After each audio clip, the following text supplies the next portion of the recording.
Folks, Black Star Network is here. Hold no punches. I'm real revolutionary right now. Black power. Support this man, Black Media. He makes sure that our stories are told. Thank you for being the voice of Black America, Roland. Stay black. I love y'all. All momentum we have now, we have to keep this going. The video looks phenomenal. See, this difference between Black Star Network and Black-owned media and something like CNN. You can't be Black-owned media and be scared. It's time to be smart. Bring your eyeballs home. You dig?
Today is Thursday, March 28, 2024, coming up on Roland Martin Unfiltered, streaming live on the Black Star Network. Folks, the United Nations says more than 500 people have been killed this year in Haiti. The Haiti Caucus co-chair, Florida Congresswoman Sheila Cherfilus-McCormick, is going to be joining us to talk about what is happening in the country and what more can be done by the United States. Tennessee Republicans, they did it. We told you, we tried to tell you. The House voted today to vacate the entire Board of Trustees of Tennessee State. They also talked about this audit that was done. Y'all realize they spent more money on the audit than what they claim TSU supposedly didn't follow right procedures? We'll be talking with House Representative Harold Love about this particular issue. South Carolina gets to move forward this election cycle with congressional maps that already rule unconstitutional based upon race. While voters are waiting for the Supreme Court to decide the case, which they heard in October. What the hell? And the third HBCU All-Star game is just over a week away. We'll talk with the creator of that game. It is time to bring the funk on Roland Martin Unfiltered on the Black Star Network. Let's go. He's got it. Whatever the miss, he's on it. Whatever it is, he's got the scoop, the fact, the find. And when it breaks, he's right on time and it's rolling. Best believe he's knowing. Putting it down from sports to news to politics. With entertainment just for kicks, he's rolling. It's on go, roll, roll, y'all. It's Roland Martin, yeah. Rolling with Roland now. He's funk, he's fresh, he's real, the best, you know he's Roland Martin now.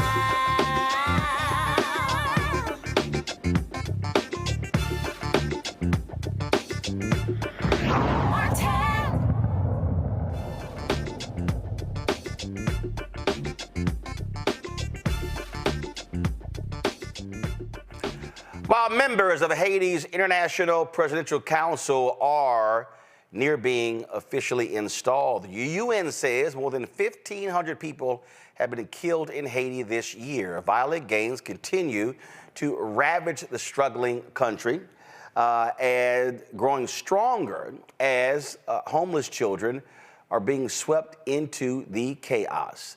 The co-chair of the U.S. House Haiti Caucus, Congresswoman Sheila Cherfilus-McCormick, joins us right now. She is quite familiar with what's happening right there. Congresswoman, glad to have you here. First and foremost, what's interesting here, again, is how you look at the reaction. You've got folks on the right who are, oh my God, the Haitian migrants are coming. Yet if these folks were Cuban, there'll be a totally different reaction in South Florida. You're 100% correct. Instead of them looking at the humanity of these people and what's going on, they're sitting there trying to make it politicize it by saying, oh, there's going to be a Haitian invasion. Haitian people are going to be coming in. But the truth is we haven't seen elevated numbers of Haitian people hitting the shores just yet. But what we are seeing is a need to help right now. So instead of us trying to fear monger, what we need to focus on is making sure that we can do everything to prevent Haitian people from going to the sea. And doing that was for us to know right now we need security and we actually need a government. In addition to that, we have to look at the causes. You have 1.4 million Haitian people right now who are facing a famine. More than 5 million people also are struggling to have food and water. When you look at these aspects and the gangs taking over, they displaced over 360,000 people from their homes. These are the reasons. The gangs are actually facilitating all these problems. So we need to focus on making sure we're releasing the 40 million, which the administration has already requested, that the Republicans are holding on to, so we can have a security mission and also support the transition government. But until that is done, we're going to keep talking about these issues and these statistics, and the issues are going to actually be amplified. So what's the reason they are giving? How can they keep whining about security and then not want to release the money that will help with security? They're seeing it as a game. So they're saying, well, they need this report. They need this briefing. We've had over 65 briefings with the State Department. Then they said they need a government. Right now, we have a transition government that's coming together, but without having the funds there, Kenya is at a deadlock because they need the money to start putting everything together. The transition government needs security. So even once they're ratified, they still need someone to support them. So their excuses is really that. It's excuses. They're just trying to create a political climate so they can fearmonger people who already have a problem with immigrants. And so it could be a political tool. But while they're trying to use this political tool, we have people who are really dying. We have Americans who are trying to evacuate who can't get out of Haiti. We have people who are looking at famine. So this is absolutely ridiculous. And at the heart of it, it is a racist issue, right? Because like you said, if we were talking about Ukraine, you had Putin taking over Ukraine, but right now we have gangs taking over Haiti right in our backyard. We see more drug trafficking and gun trafficking in Haiti than we see anywhere else in the Caribbean in our backyard. So why isn't this rising to the level of a national security issue? Why isn't everyone seeing it as a national security issue? We have gang members right now going back and forth to Russia, trying to speak to Putin to come into Haiti, but we still don't see it as a national security risk. We're still sitting there straddling the fence and walking slowly to help the people of Haiti. It's a race issue. You are the first Haitian from Florida to serve in Congress. This was the PBS story when you were elected.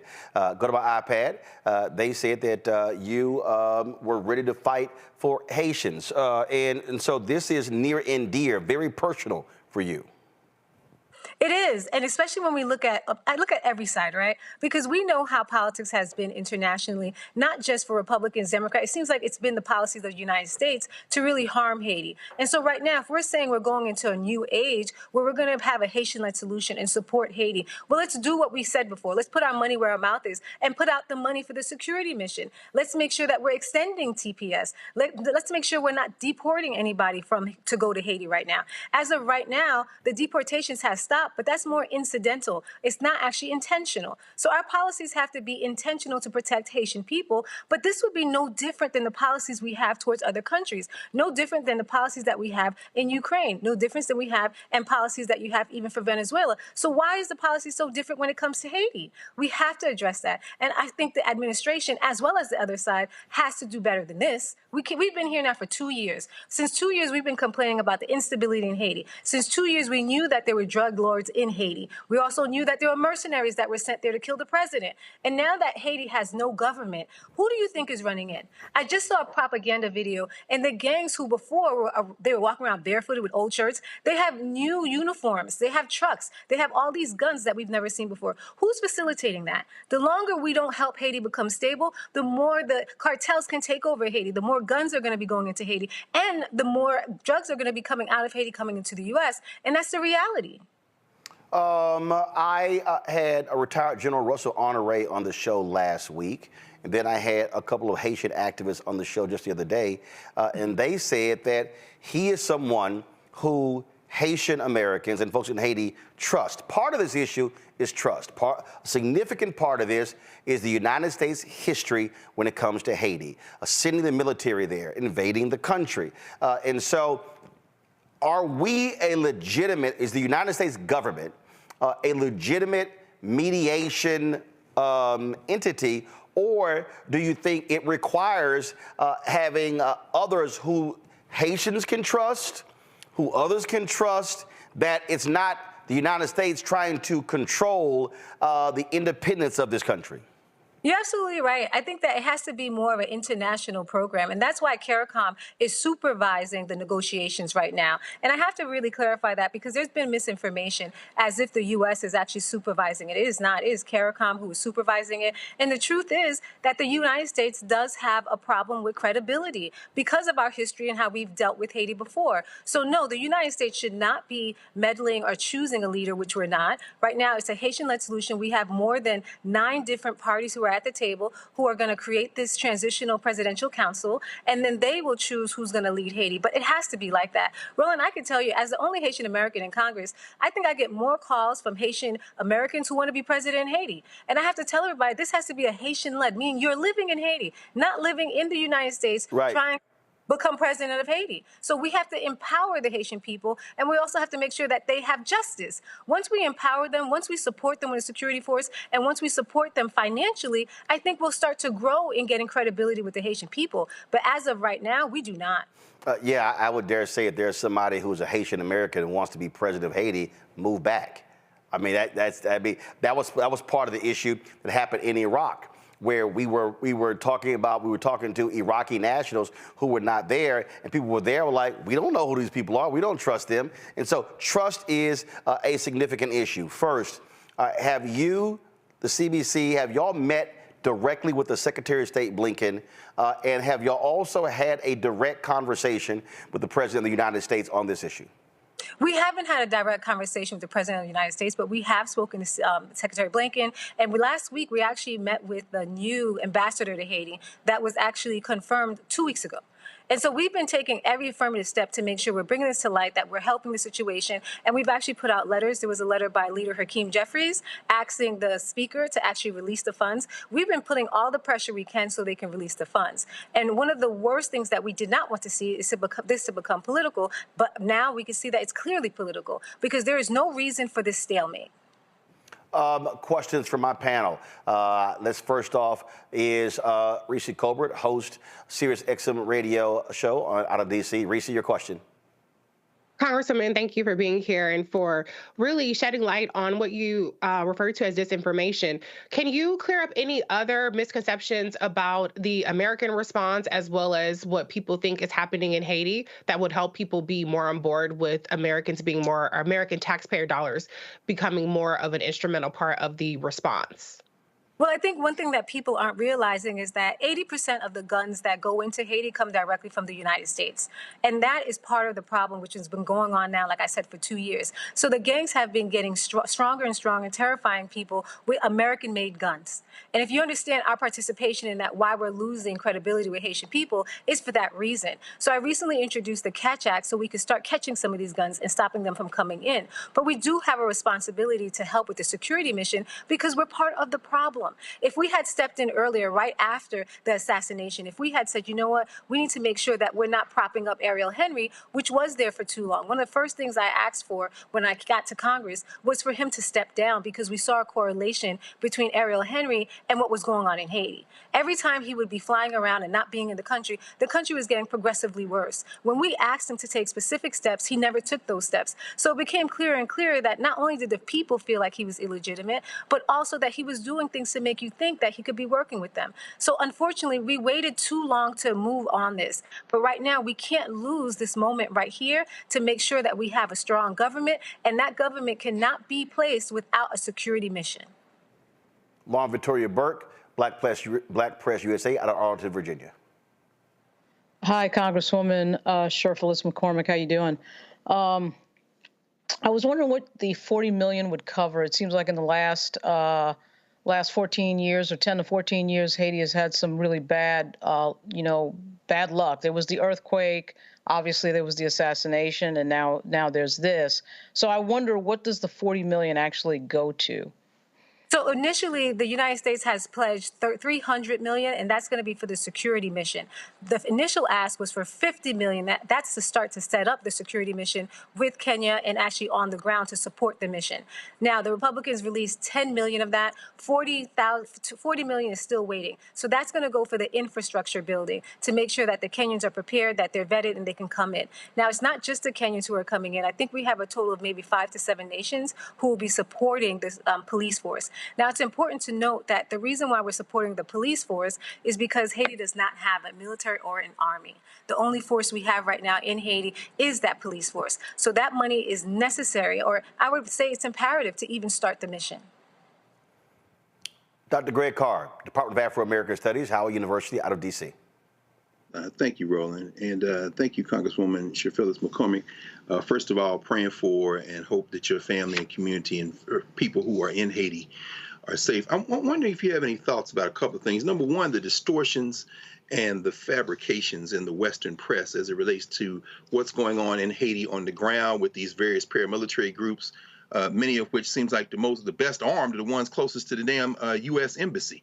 Any thoughts about safety and concerns? People think the whole country is somehow ungovernable and on fire. And then who's going to lead this security mission, given that there's huge pushback in Kenya right now? I mean, the courts have ruled against them. The people are increasingly against this. I know Ruto is supposed to be coming here for a state visit.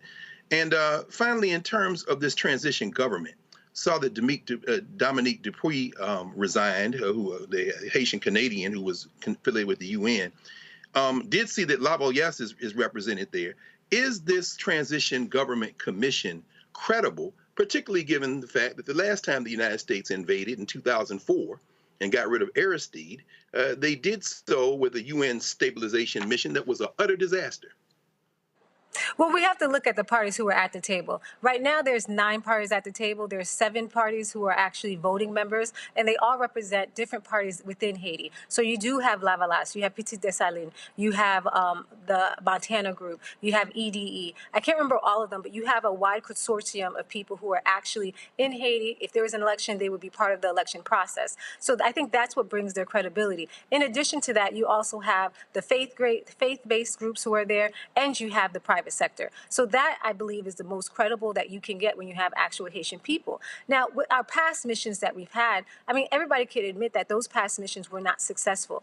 This is why people were looking for, the international community was looking for a group who can come in who has a good reputation when it comes to actually completing a mission and who can lead that mission. So we're finding countries, not just like Kenya, but also Benin and other countries. Jamaica has pledged police forces. I think there's other Caribbean pledged Caribbean forces. So we're looking at a more of a diverse and more culturally competent force. Now, can that force be successful? If you look at that resolution, we were specific in demanding that they have actual safeguards to protect the people, not just from waste management and what we saw last time from cholera, but also vetting the people who will be coming in. Every single personnel who comes in will be vetted as a mechanism to protect them. We're looking at also more security measures. So if people see something they need to report them, it's easily reportable. So we're doing everything in our power to try to make sure that this mission is successful. But to be honest with you, there is no silver bullet. Haiti didn't get here overnight, and there was a lot of meddling from the United States for centuries that helped Haiti get to where it is. And it was punishment to Haiti because Haiti was the first republic, and they supported Black people being free throughout the entire world. So when we understand the context of it, we understand how much work it's going to take to go forward and how much of an obligation and responsibility the United States has to recompense Haiti for what it's done to Haiti. I want to play this and get your reaction because I was reading a story in The Nation that these comments greatly upset a lot of folks in Haiti. This is from a former U.S. ambassador to Haiti, Pamela White. I'm sure you've already seen this here, but for our audience who is not, folks, listen to this. And Ambassador White, thank you so much for joining us today. Thank you for having me. This is a very concerning situation in Haiti. Gangs have pretty much taken control of the country. The prime minister forced to shut down, and he wasn't even in the country when this happened. Can you give us the very latest about what is going on? Yeah, well, I can give you from where I'm sitting here in South Carolina what I'm talking to many, many people in Haiti. They're very distressed, and I know we don't have a lot of time, but I do want to make a couple of points. And one is I talked to Guy Philippe yesterday, and I know that he's sort of put as being one of the bad boys, but in my opinion, he's someone that can help with the situation, and I believe we should be dealing with him. We dealt with the Duvaliers for 20 plus years. We can certainly deal with Guy Philippe. He's charismatic, he's bright, he's articulate, and he has many, many people that are following him, and I think he can be part of the solution. I think that even Barbecue, Jimmy C, can be part of the solution. I don't think that 1,000 Kenyan troops for the tune of $237 million are going to turn the situation around in Haiti. And my last really important point is this new 7-person council, transition council. I don't know transition to what, because we're in a total failed state in Haiti. But in any case, if one of the people that are appointed on that 7-person council are the elite, the names that we have heard, the political elite, the private sector elite, even one, the people that have mansions in the hills of Port-au-Prince, Petronville and above, the people who have mansions in Florida and send their kids to Ivy League schools. Those people, if there's even one, it's going to fail, dead on arrival. So I don't know who the names are. I don't know who's being considered. I have not any clue, but I do know. So folks are saying, wait a minute, you want to include 2 gang leaders as part of the solution? Your take on what this former U.S. ambassador to Haiti said? I was about to pass out when I heard this, because I said this lady must be crazy. For you to think that a gang leader, a self-proclaimed gang person, drug dealer, and the gangs that we should be working with, Barbecue, who has been killing, brutalizing, raping women and children and boys and girls, that we should work with them, that would actually help the people of Haiti is crazy. It's insulting when she says he's charismatic, he speaks well. I mean, these are all the racist things that people say all the time, that we hear all the time. But what's even more offensive is that she used to be the ambassador of Haiti. So when we hear someone who used to be the ambassador of Haiti saying the craziest things, I mean, could we not see how we were implicit in destroying Haiti to begin with? This is who is the ambassador to Haiti, that she thinks that we should work with gangs. I thought we don't work with terrorists. This is what I'm talking about, when we need to take a real clear stance when it comes to Haiti on who we are and what we're going to do going forward. Either we're going to help the Haitian people and be credible by giving them justice. Justice means that you cannot support someone who has raped their daughters, their kids, their boys, their girls, who have murdered their families, that you want to actually help them to be the leaders of Haiti. This is crazy to me. And we have to take a stand. And people like that should never be in the foreign services. They should never be representing Black countries. And, you know, I have to say, but this is why we need to keep pushing our diversity, equity, and inclusion projects, because there's no way that a woman like that should have ever been in Haiti, because look at what is done. Look at what she's even saying now. So to me, it's more than repulsive. I just wanted to pass out of my chair for her to say that. Well, it certainly was strange. And again, what happens is when she goes on television and they say, oh, former U.S. ambassador to Haiti, they give her lots of credibility in doing so. And she was the ambassador there, my understanding, 2012 to 2015. So that was under President Barack Obama. Last question for you, and that is, I go back, who is the state? I go back to what the Haitian activist said about General Russell Honoré. And then I think about others. They said there are a number of Haitian American elected officials in the United States who should be part of this. Who's the administration talking to? Are they actually leaning on and talking to people who are Haitian American, who have credibility, who can help with this? Who are they dealing with? So the administration has been talking to Haitian Americans. There's been a lot of people at the table, but I have to make it and be very, very clear. The negotiations for who's going to be running this transition government is by CARICOM. It is a Haitian-led solution. It's a Haitian-led team. They live in Haiti. And so I think we need to be clear when you see people from the Haitian diaspora who want the U.S. to step in and make decisions on behalf of Haitian people. This has been traditionally the problem. And so even I'm opposed to having the diaspora step in and dictate where Haiti's going. If you go to Haiti, if I was to go to Haiti right now, they would call me a diaspora, because that's to identify that I wasn't born in Haiti, that I live in the United States, that I'm an American. So even the people of Haiti see a difference between the diaspora and also Haitians who live in Haiti. And that's why we have to keep focusing on that we have a Haitian-led solution, a real Haitian-led solution, not people who live in the United States, who live in my district in Florida, who say they want to go and run Haiti. And so that's been the emphasis. And right now, CARICOM has been supervising that conversation. We have 9 parties who are Haitian parties who are doing it, who live in Haiti, who are part of the political parties, and who have been part of politics in Haiti for a long time. And I do believe that's the first step in getting credibility with the Haitian people on the ground. Congresswoman, glad to have you on the show. Let us know you want to come back and give us an update on what's happening. Hopefully, we will see some form of resolution to achieve peace there in Haiti. Thanks a lot. Thank you for having me. Folks, got to go to a break. We come back. Tennessee State dealing with all sorts of attacks from the Republican-led legislature. Today, the House voted to gut the entire Board of Trustees. We'll talk about that next with State Representative Harold Love. You're watching Roland Martin Unfiltered right here on the Black Star Network. Fanbase is pioneering a new era of social media for the creator economy. This next generation social media app with over 600,000 users is raising $17 million, and now is your chance to invest. For details on how to invest, visit startengine.com/fanbase or scan the QR code. Another way we're giving you the freedom to be you without limits. Next on the Black Table with me, Greg Carr, we look at one of the most influential and prominent Black Americans of the 20th century. His work literally changed the world. Among other things, he played a major role in creating the United Nations. He was the first African American and first person of color to win the Nobel Peace Prize. And yet today, he is hardly a household name. We're talking, of course, about Ralph J. Bunche. A new book refers to him as the absolutely indispensable man.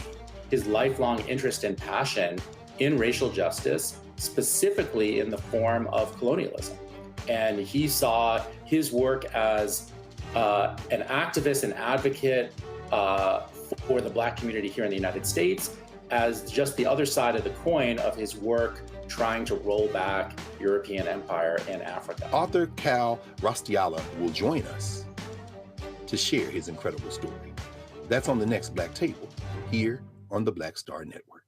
I am Tommy Davidson. I play Oscar on Proud Family, Louder and Prouder. Right now, I'm rolling with Roland Martin, unfiltered, uncut, unplugged, and undamn believable. You hear me?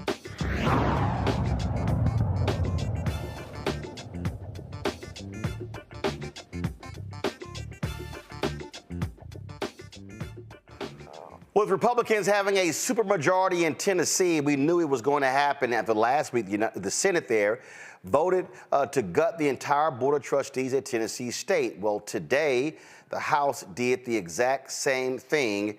This is what happened. Over the last couple of years in this body, we've had some tumultuous times.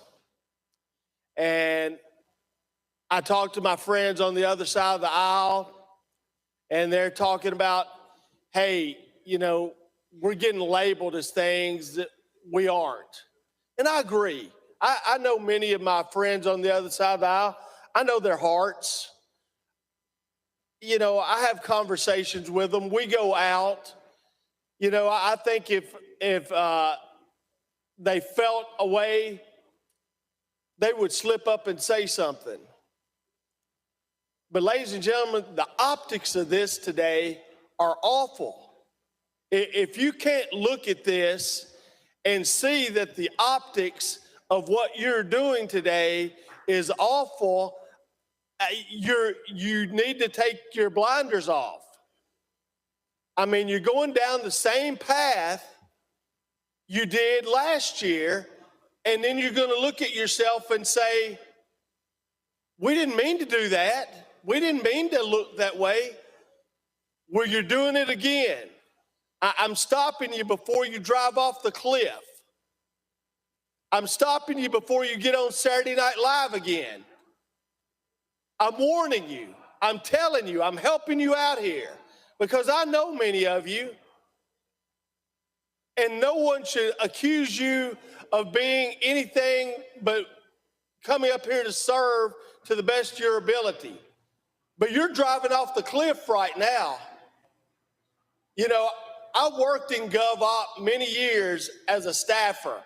I've seen many audits of many universities that look horrendous. Have we ever vacated an entire board of a university before? Have we ever done that? But an HBCU that we owe $2 billion to, oh yeah, we're gonna take their board. You know, we're gonna hold them hostage, and we're gonna say you need to shut up about your $2 billion because we're gonna vacate your board. And if you say anything else, we'll do something else to you. You better sit down and shut up and accept the crumbs we send you. The optics of this are horrendous. You're going off the cliff. Don't do it. Don't do it to yourself and then wonder why the press is attacking you and saying things. You're doing it to yourself. Stop. You know, just because somebody puts a thumb up in the air doesn't mean you have to vote with them. You got a mind of your own. You know how you feel. You know what this looks like. And you're doing it to this university. May 1st is when students select which university they go to around the country. So you're just killing the admittance of the freshman class coming into this university. I'd hate to be Eddie George trying to recruit a football team right now with you guys doing this. What kid wants to come to that university when the governing body of the state is doing everything they can to their university? Use your minds, folks. Come on now. You're going off the cliff again. The optics are awful. You know they're awful. Don't do it. Just because these people stick their thumb up in the air don't mean you have to vote with them. You know this is wrong. It's horrible. And you're going to be on Saturday Night Live again if you keep doing this. That I'll sit down and shut up. And Republicans didn't give a damn. This was the roll call right here. It was a 66-25 vote. That's what it was.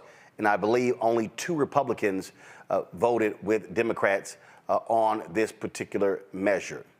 Joining us right now is Tennessee State Representative Harold Love. Glad to have you on the show. So let's get right into it. What happened here? Because my understanding, and talking to a number of people in Nashville, in the legislature, in the community, at the school, alumni, students, is that many thought a compromise was being worked out, that the House would have voted to replace 3 or 4, and then that would pass the House, and then when it came to reconciling the 2 bills, there would be negotiation between the House and the Senate. I was told that you had the votes for that. Did you have the votes for that? And if so, what happened? First, thank you for having me on the show, and thank you for your continued advocacy for HBCUs and Tennessee State specifically. And to your point, we knew that going into this particular vote, we needed to have a different amendment than what the Senate had proposed. The proposal was for 10 members to be vacated. That's all 8 of the governor's appointments plus the faculty and student trustee. Last week in the Government Operations Committee, we did have an amendment that would only vacate 3 board members, and those members whose terms expired in 2025 would be the ones vacated. We thought that going from there, we were going to be able to take that version on the House side, and if nothing else, get to a place where we would be able to go to conference committee. Between that date and today, I believe some of the members on the Senate side declared they were not going to back down. And newspaper articles, interviews showed that they were not going to accept our compromise, and they would not go to conference committee, and that they would not accept anything other than what they had proposed. And as a result, I think our House members realized that on the Republican side, that there was no way to even force the Senate to a conference committee to accept any version other than theirs. That makes no sense to me, because if the House passed its own bill that differs from the Senate, then they're forced to go to conference. That's not absolutely correct, because the way it works is this: if the House passes our version, then the House sends a message on the message calendar to the Senate that says, we don't like your version, here is our version. We would like for you to accept our version as the bill. If the Senate accepts that, then that becomes the bill we sent to the governor's office. No, this is what I mean. If the Senate passed their version, vacate the entire Board of Trustees. Right. If the House passed its version of, let's say, he replaces 3 and the House passes it, then what happens? Here are the options. If the House passes that version, we have a thing called the message calendar, which then sends the Senate our version to say, we don't want to adopt your version. Here is our version we want you to adopt. Right. The Senate then has the option to either refuse our version or accept it. So if the Senate then refused your version, then what happens? If they refuse our version, then they want us to accept their version. And if y'all don't accept their version, then what happens? Then the bill doesn't pass at all. So conference committee is an option. It's not a requirement. Wow. So it's either my way or the highway. And that's what one of the senators said in the newspaper, that he felt as though their version was the best one and that he was advising the House to take up their version, or else there would be no compromise. So I'm trying to understand why they believe their version was the best one. Now, granted, the state comptroller did an analysis, and then they authorized an audit to be done. That audit cost about $2 million, right? Correct. Okay. So this is the audit. Go to my iPad. It was done by Clifton Larson Allen, correct? Is this the correct one? It's my first time seeing that. I think that is it. It says forensic audit. Okay. It says that that Jason Munpower retained them to perform the forensic audit. And it says that, as you are aware, a forensic audit is performed largely to uncover fraud or criminal behavior. While there were several recommendations for improvement of TSU's operations, the CLA firm concluded there was no fraud or malfeasance by TSU management. So if there's no fraud or no malfeasance, why in the hell are we here with replacing the entire Board of Trustees? That's what we argued last year when the $2 million was put in the budget. We argued that there was not going to be any findings of criminal intent. We also argued that they should have put that $2 million toward the university. And I think what we're finding is, once the Senate had made up in their mind that they were going to vacate the entire board, it was going to be very difficult to turn them around from that. And that's what we found ourselves in today. Okay, so again, what's strange to me, again, go back to my iPad. I mean, this was a statement from a statement here. They poured through, it was over a 4-year period, July 1st, 2019 through June 30th, 2023. They went through 2 million emails, 500,000 documents, no fraud. They laid out some changes that need to be made in terms of reporting information to the federal government, things along those lines. So what in the hell were what were your colleagues saying to you why they believe the entire board should be wiped out? What were they actually saying to you? Right. So their response was that over the years, the many audits that Tennessee State had had in front of the Government Operations Committee for the sunset hearing warranted this action. On the House floor today, my point that I argued was that we got funding last year, and I was hoping that we'd get more funding this year to address the $544 million. But instead, we kept hearing conversation around board reduction, board removal, and audits instead of talking about properly funding the university. And I think that's where many of us were frustrated, because as my colleague Bo Mitchell pointed out, there have been many indications from many other schools that show that they also had audit findings. I think that's where, on the Senate side, they began to really push this notion of the need for the board to be removed totally, and that's where the House adopted. So last year, Tennessee State's owed $544 million, and that was coming from a state committee. So they gave. I actually chaired, yes. Okay, so they allocated $250. What about the other $250 million? Right, that's the point we've been arguing. So here's the key. When we found out that the federal government, through the Biden administration, Department of Agriculture and Education, identified $2 billion, we then knew that there was going to be attempts made to marry the two numbers and then say that the real number was $544 million. So we embarked, and by we, I mean myself and other members of the National Black Caucus of State Legislators, embarked on a mission to then educate our members to say that $544 million for Tennessee State represented capacity grant funding for agriculture extension, for teaching and research. The $2.1 billion was for basic campus funding. And so I saw members trying to put those two numbers together, and we began educating members to say, no, that's a separate pot of money, and we would like both of those pots to be fully funded. In Georgia, the Black Caucus sued the state over that money. Right. Are y'all going to sue Tennessee? So we looked at the Maryland example when they sued. And No. That's a separate deal. Well, follow me here. Georgia, in September, because I had Georgia State Representative Derek Jackson on the show Monday, they filed a lawsuit with regards to that $13 billion you referenced. Correct. The Maryland lawsuit, I covered that extensively. That dealt with the duplication of programs that were allowed at University of Maryland. That took 13 years before they achieved that settlement there. So I'm talking about, would y'all consider, and would y'all move forward, filing a lawsuit like Georgia did, specific to that land grant money that the Biden-Harris administration actually designated?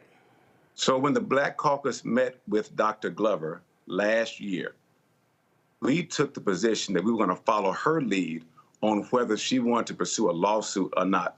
But she's a state worker. She's a state worker. She can't. She's a state worker. In the Maryland lawsuit, actually, Coppin, Bowie State, University of Maryland, Eastern Shore, Morgan State were not involved in the lawsuit and the lawsuit wasn't even filed by those universities because they couldn't. So external groups did that. So I'm trying to understand again. You have an example where in Georgia the Black Caucus did that. Now in Georgia, the Black Caucus did that. I think a legislative route is actually a faster route. And I use an example of what we did in Tennessee. The committee met in 2020, discovered $544 million was missing, and then we received more than $250 million. We actually received $342 million. It was $250 million for infrastructure, $60 million for a new engineering building, and then $32 million for an agriculture building, all to address that issue.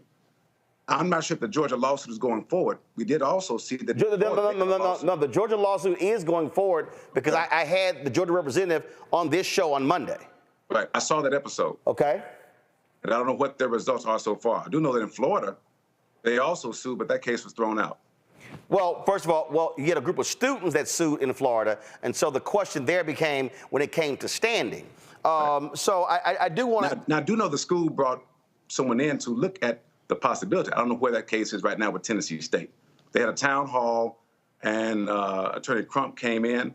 I don't know where that is right now. Okay, so now, has the governor signed this bill yet? I don't know. I knew it was signed by the speaker and by the lieutenant governor and was sent to the governor's desk today. Okay, so that means that the Board of Trustees has been engaged in finding a new president. They've identified 3 candidates. Is this board going to be allowed to pick that president? Or the moment the governor signs that bill, does that wipe out all the work that they've done and now the process must start over? I think if we look at the statutes, if the new board is put in place very soon, then that new board is the only entity that has the authority to hire a president. So the old board would not be able to do that. The new board would be the ones who would be hiring. I'm not sure what their idea would be. I don't know who the new board members are. So I don't know what their perspective may be. Right, because the governor has to name those new board members. We have to confirm them. Governor Bill Lee has signed the bill into law. So you say you have to confirm them, which means that, again, until those board members are replaced with new appointees, do those board even though the governor signed this into law, what happens right now with the current board? Like, so if the governor signed to law, then correct? Yes, he's already signed it. All right. So then that means that all those board members are now removed, and he'll have to replace them with new appointees. But y'all have to approve those new appointees. So as we sit right now, there is no governing structure other than the president's office. There's no trustee governing structure over Tennessee State right now. No, the law says that those appointees take office at the moment he appoints them, and then we confirm them after that. But he hasn't appointed. So how do you take office until you're confirmed? So that's the way the law reads, that if they're appointed, then they come before us for confirmation. Okay, I'm gonna go. Okay, so let me.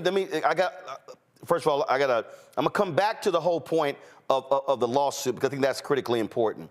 But I got a couple other questions. I don't particularly. Okay, so first we already dealt with that issue in terms of the presidency.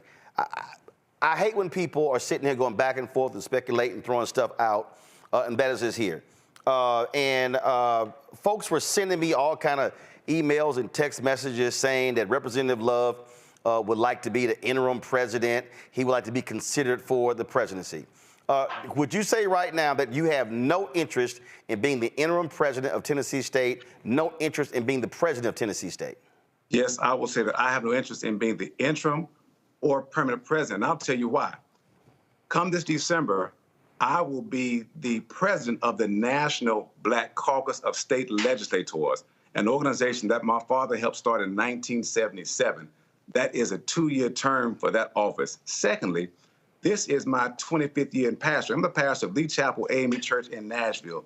That's my calling. I love pastoring my church. I love helping the community. So I don't want to leave those two positions, pastoring or in the legislature. And so I will say, again, I have no interest in that. I told the newspapers that back in February the 6th. Mm-hmm. I've told the Nashville Alumni Association that 3 times. I'm grateful for the fact that people may think that I would do the job well, but that's not what I want to do. So I'll say it again. I have no interest in being the interim or permanent president of Tennessee State University. What should the President Glover has announced she's retiring, and so I'm not sure when her term ends. Should she stay through the end? Graduation is May 4th. Should she stay through the end of May or June? Because again, until you get a board, I mean, you've got no leadership. What should happen with President Glover? So I don't know. I've talked to her, and I think that this whole process has taken a tremendous toll on her.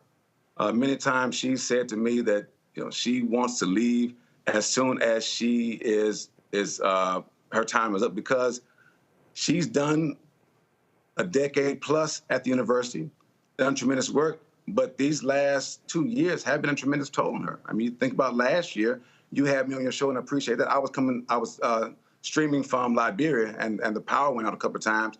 We were talking then about this board issue and about the president and the votes. And so this has been a difficult time for her. It's been a toll on many of us here in Nashville as well. In terms of what's next, because again, if a new board comes in, process starts over. Who should be involved in choosing the next president? Should that be the sole domain of the Board of Trustees, or do you want the Black Caucus and legislators involved in choosing the next president? What should be the conduit to choose the next president of Tennessee State? So statutorily, the Board of Trustees are the only ones who can choose the president. I will say this, though. In the previous election, when Dr. Glover was chosen, you had legislators, the delegation from Davidson County, some Black Caucus members were able to have a process where they could talk to some of the finalists to find out what their perspective was on the school and what direction we want to take it in. I think that is a wonderful path to take to allow my colleagues and myself to at least have a conversation with those who are the finalists in the pursuit of being president. Is that the process for the University of Tennessee and other public institutions in Tennessee? To have legislators actually have a conversation with them? Yes. I'm not sure. So should... I do know that for Tennessee State, that's what we did almost 12 years ago now when Dr. Glover was first hired. No, I understand that because, see, here's why I'm asking that question, which for me is part of the problem. Mm-hmm. How I see this, and again, I'm not from Tennessee, but as somebody seen it from the outside, I see that there are two systems. I see that there are rules for Tennessee State, and then there are rules for everybody else, University of Tennessee. It seems to me that all of a sudden, the questions about TSU's leadership started coming up when they started asking for that $500 million. All of a sudden, there's interest in Tennessee State. We showed the hearing when Dr. Glover testified when they were questioning all the issues with the dorms. Well, hell, if you had given the $544 million and not cheated them out of the $2 billion from the land grant from the federal government, they would have the money for buildings and dormitories and no need to have to go to hotels, things along those lines. So it's amazing to me how Tennessee State gets penalized because these white legislators won't give them the money that they uniquely deserve, but then want to say, oh, you got problems because you got money problems and you haven't given the money. Yeah. Well, we'll say this. This report was done by my father, Alvin King, back in 1970. They first investigated then the underfunding of Tennessee State. And we've always had this conversation about what seemed like two systems, right? One where the funding went to UT first, and the other one where TSU's funding went to the state treasurer. One where even now the extension agents seem to not have the same salary amount. That's one thing we've been trying to overcome is this seemingly dual approach to funding our schools and treating them different ways. Couple of questions before I go to break, because my panel's got some questions, including former student government president and Tennessee State graduate, Dr. Greg Carr. And that is, continuity of leadership actually is kind of important. So you got a board of trustee here. So I'm curious, would you, and I understand what you said earlier about Dr. Glover, hey, all the stuff we're going through. Would you or others say, you know what, Doc, is it possible you stay through the end of December? Okay? Because for the purpose of continuity of leadership, would you entertain that conversation? We did one time before. The Black Caucus sent a letter, and she's expressed again that she does not want to do that. Well, well, first of all, that was before all of this. So it was during all of this. When was it? It was last semester. Right, but I'm saying now, board trustee vacated. Yeah. Search process starts all over. So I mean, we don't know how long it may take. You know, you might literally go through the summer and the fall without an actual permanent president. That is possible. Or you may have a situation where once the governor makes these appointees, this new board may say, well, we have 3 finalists, and let's now go through the process and choose from those 3. I'm gonna go back to the question I had about the lawsuit. I understand that you said it will be faster if the legislature gives the money. Well, I think it would be. I could be. But is there any indication? But is there any indication they're gonna do it? I mean, you had your members. You were on the floor today. You had other members talking about the money. Has the Speaker of the House, has the head of the Senate, has the governor given you any indication that they are going to fully fund Tennessee State? I believe the carrier of the bill, Representative Reagan, did make that statement that he wanted to help get Tennessee State fully funded. No. I said, has the governor, the Speaker of the House, and the head of the Senate, have they said to you, Representative Love, we are giving you our word that we are going to fully fund Tennessee State in 2024. No one has said that to me. Well, I'll say this here, Representative. If I would give them a deadline, and if they don't move, I would do the move of Georgia and sue the state, because the waiting game, what the Biden-Harris administration released was that over a 30-year period, these HBCUs got screwed. The last thing we need is waiting another year, 2, 5, 10 years, or as you mentioned, the Maryland case, it was 13 years before that was settled. Let me do this here. I got to go to a break. We come back. My panel's got some questions for you. So hold tight 1 second. We're talking to Representative Harold Love of Tennessee. Today, the House in Tennessee voted to vacate the Board of Trustees of Tennessee State. Last week with the Senate, the governor has already signed it into law. That means right now, there's no Board of Trustees for Tennessee State, the only public HBCU in the state of Tennessee. You're watching Roland Martin Unfiltered on the Black Star Network. Fanbase is pioneering a new era of social media for the creator economy. This next generation social media app with over 600,000 users is raising $17 million, and now is your chance to invest. For details on how to invest, visit startengine.com/fanbase or scan the QR code.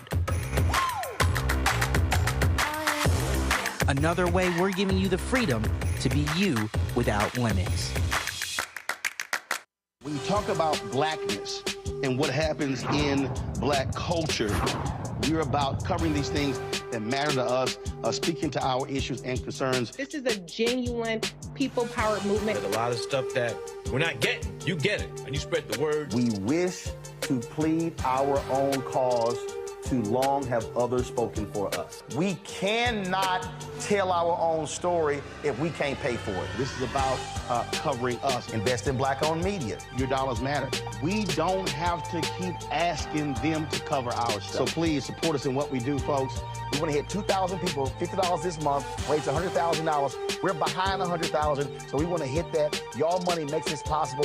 Checks and money orders go to P.O. Box 57196, Washington, D.C. 20037-0196. The Cash App is $RM Unfiltered. PayPal is R Martin Unfiltered. Venmo is RM Unfiltered. Zelle is Roland@RolandSMartin.com. Hey, yo, what's up? This is Mr. Dalvin right here. What's up? This is KC. Sitting here representing the JODECI. That's Jodeci. Right here on Roland Martin Unfiltered. So we have to make a decision right here, right now, that this is the last time that happens. Regardless of what happens in those chambers over there, we're going to do what we need to do to keep training those who others won't. That has been the motto for TSU since the day that I've been born, and it will continue to be that. Fight for the things that you want, fight for the things that you need, and fight for the things that you believe in. Yeah. I believe in Black America. Yeah. I believe in Black Tuesday. There were students who were protesting today. They were actually sitting in the gallery when that vote was taken. Various groups were involved in today's protest, partnering with Black Voters Matter. Let's go back to our conversation with Tennessee State Representative Harold Love. First up, asking questions is a Tennessee State graduate. He was a student body president when he was there at the school, Dr. Greg Carr. Greg, take it away. Thank you, Roland. Appreciate you, brother. Good to see you, Representative Love. I remember when you little fella running behind your big sister, Cheryl. She was Miss TSU the year body president. And, of course, remember your mom well when she ran the Student Services Center, Mary Love. So, honored ancestor. Listen, man, where are the strong voices in the legislature? And I mean that because you almost called the name of the person I'm thinking of immediately. You almost said Avon Williams when you brought him. Remember your father well as well. We had many fights, as you probably have heard, in the legislature because we often urged him, Rufus Jones, what was Harold Ford's father, asking them, Harold Ford Sr., y'all need to punch these white boys in the mouth. And that often put a fire under them. So I'm going to, ask you about a little fire in your belly, brother. These hillbillies are clearly running a white supremacist Boston right now in the legislature. When Roland asked you about the lawsuits, I thought about Avon Williams. I think he would be filing a lawsuit, maybe Title VI. I would encourage you to reach out maybe to Alvin Chambliss. I'm wondering, where is the fire I mean, I heard the fire from Bo Mitchell's, but it shouldn't be a white man having to say that. I want to know when some of you legislatures in the Tennessee legislators with a supermajority that didn't go away anytime soon are going to go to the federal courts on this, brother. Great question. I'll tell you this. When we had the committee formed, that was one of the things that we wrestled with. Do we go with a lawsuit or do we try a legislative route? Once we got that data, we thought it best to go with the legislative route first and reserve the lawsuit in case we did not get any traction with that. So when the money came back, our plan was to return the next year and secure more funding. That $250 million plus was to work on the infrastructure, and the hope was to use the next tranche of money to work on academic programs. As I said today on the House floor, when I opened up with conversation about it, we got caught up in conversations about audits and boards, and it seemed as if everyone wanted to talk about that instead of the finances. That's why I asked my colleagues today, since they're so excited about vacating the board, that I would want them with that same fervor and fierceness, determination, and excitement to come back and fund the university. They're not going to do that, brother. Hold on, Ron. I just want to follow up. This is the bottom line. These white boys not playing with y'all. Do y'all understand? This is not about logic. It's not about an appeal. Now, I understand why Bo Mitchell said what he said, but Cameron Sexton and this hillbilly from Hickston, Bo Watson, they are not interested in logic. They are not, and I'm sure you remember, man, when Avon Williams, I want to say it was the Tennessean magazine, he was standing there and said, "Is this the angriest black man in America?" That's when Avon Williams was suing the hell out of them. That is where the Geyer opinion has its roots. That's why the downtown campus is named for him. They're not going to listen to logic, brother. In the words of Malcolm X, you're speaking a language they don't understand. It's not either or, is it, Representative Love? It's both and. While you are trying to appeal to their common humanity, you go to court on their ass, brother. Whether you win in federal court or not, whether it's Title VI lawsuit, because you remember the dual system of higher education in the state of Tennessee, THEC and the University of Tennessee system, and you got the State Board of Regents system, and then they get rid of their board. They are treating Tennessee State differently. Whether a federal court agrees with you or not, you've got a case for a but-for case in terms of racial discrimination. But for the race of Tennessee State, which if you remember from the original federal lawsuit, the Geyer lawsuit, they were saying that they wanted Tennessee State to lose its racial identity.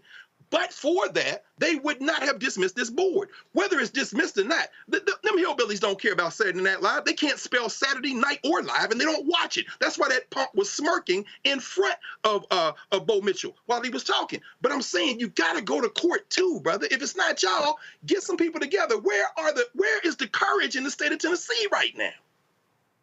Well, I think we got it. There was a group of preachers, I think, that came on the last show that Roland had, Chris Jackson and some others with IMF, who I think may be looking at that route. I can't say if they are or not, but I hear your point. And we will look at some alternative routes than just a legislative one. Greg, you finished? Yes, thank you, Roland. Reese, go ahead. Representative Love, I'm curious at what legislative paths there are, given that it seems like they're not negotiating in good faith. I mean, they did switcheroo at the last minute. So are there other legislative paths that don't necessarily involve bringing things to a floor vote? You know, just help educate me on that aspect. So one path we can take is this, and that's the one we use to get the other money, is to get in the governor's budget. One thing we discovered is it's much harder to take money out of the governor's budget than it is to put it in after the amendments have been put in. And so that's the path I would hope to take, is this next budget cycle to get in the governor's budget that money we're talking about for academic programs. Dr. Glover has worked tremendously hard and talked about moving from R2 to R1 status. You got to have the money to increase those degree-producing programs. You got to graduate more PhDs. That can only be done with more money for academic programs. So that's the path to take. As I mentioned earlier, myself and Laura Hall have been talking about how we can both work together with our National Black Caucus to also bring some pressure to bear to say to our state legislators, this is the route we want to take to make sure that we do get some responses. And if I could, just for a moment, Roland, I did get an email a few minutes ago that the governor has made appointments to the board now. Do you know who they are? Yes. Who are they? Trevia Chapman, President, Bank of America in Memphis. Jeffrey Norfleet, Provost and Vice President for Administration, Shorter College in Arkansas. Marquita Qualls, Founder and Principal, Entropia Consulting. Terica Smith, Deputy Mayor and Director of Human Resources in Jackson, Tennessee. Charles Trauber, General Counsel, Division of Real Estate, Retail and Financial Service at Bridgestone Americas. Dwayne Tucker, CEO of Lead Public Schools, Kevin Williams, President and CEO of GAA Manufacturing, and Dakasha Winton, Senior Vice President of Chief Government Relations Officer at Blue Cross Blue Shield, Tennessee. And the press release says they're all TSU alums. Okay. Lead Public Schools is one ain't that funky charter school that Lee tried to foist off on the state of Tennessee last time? That's Lead, right? That was Hillsdale. Well, what's the name? What's the name of the public schools person?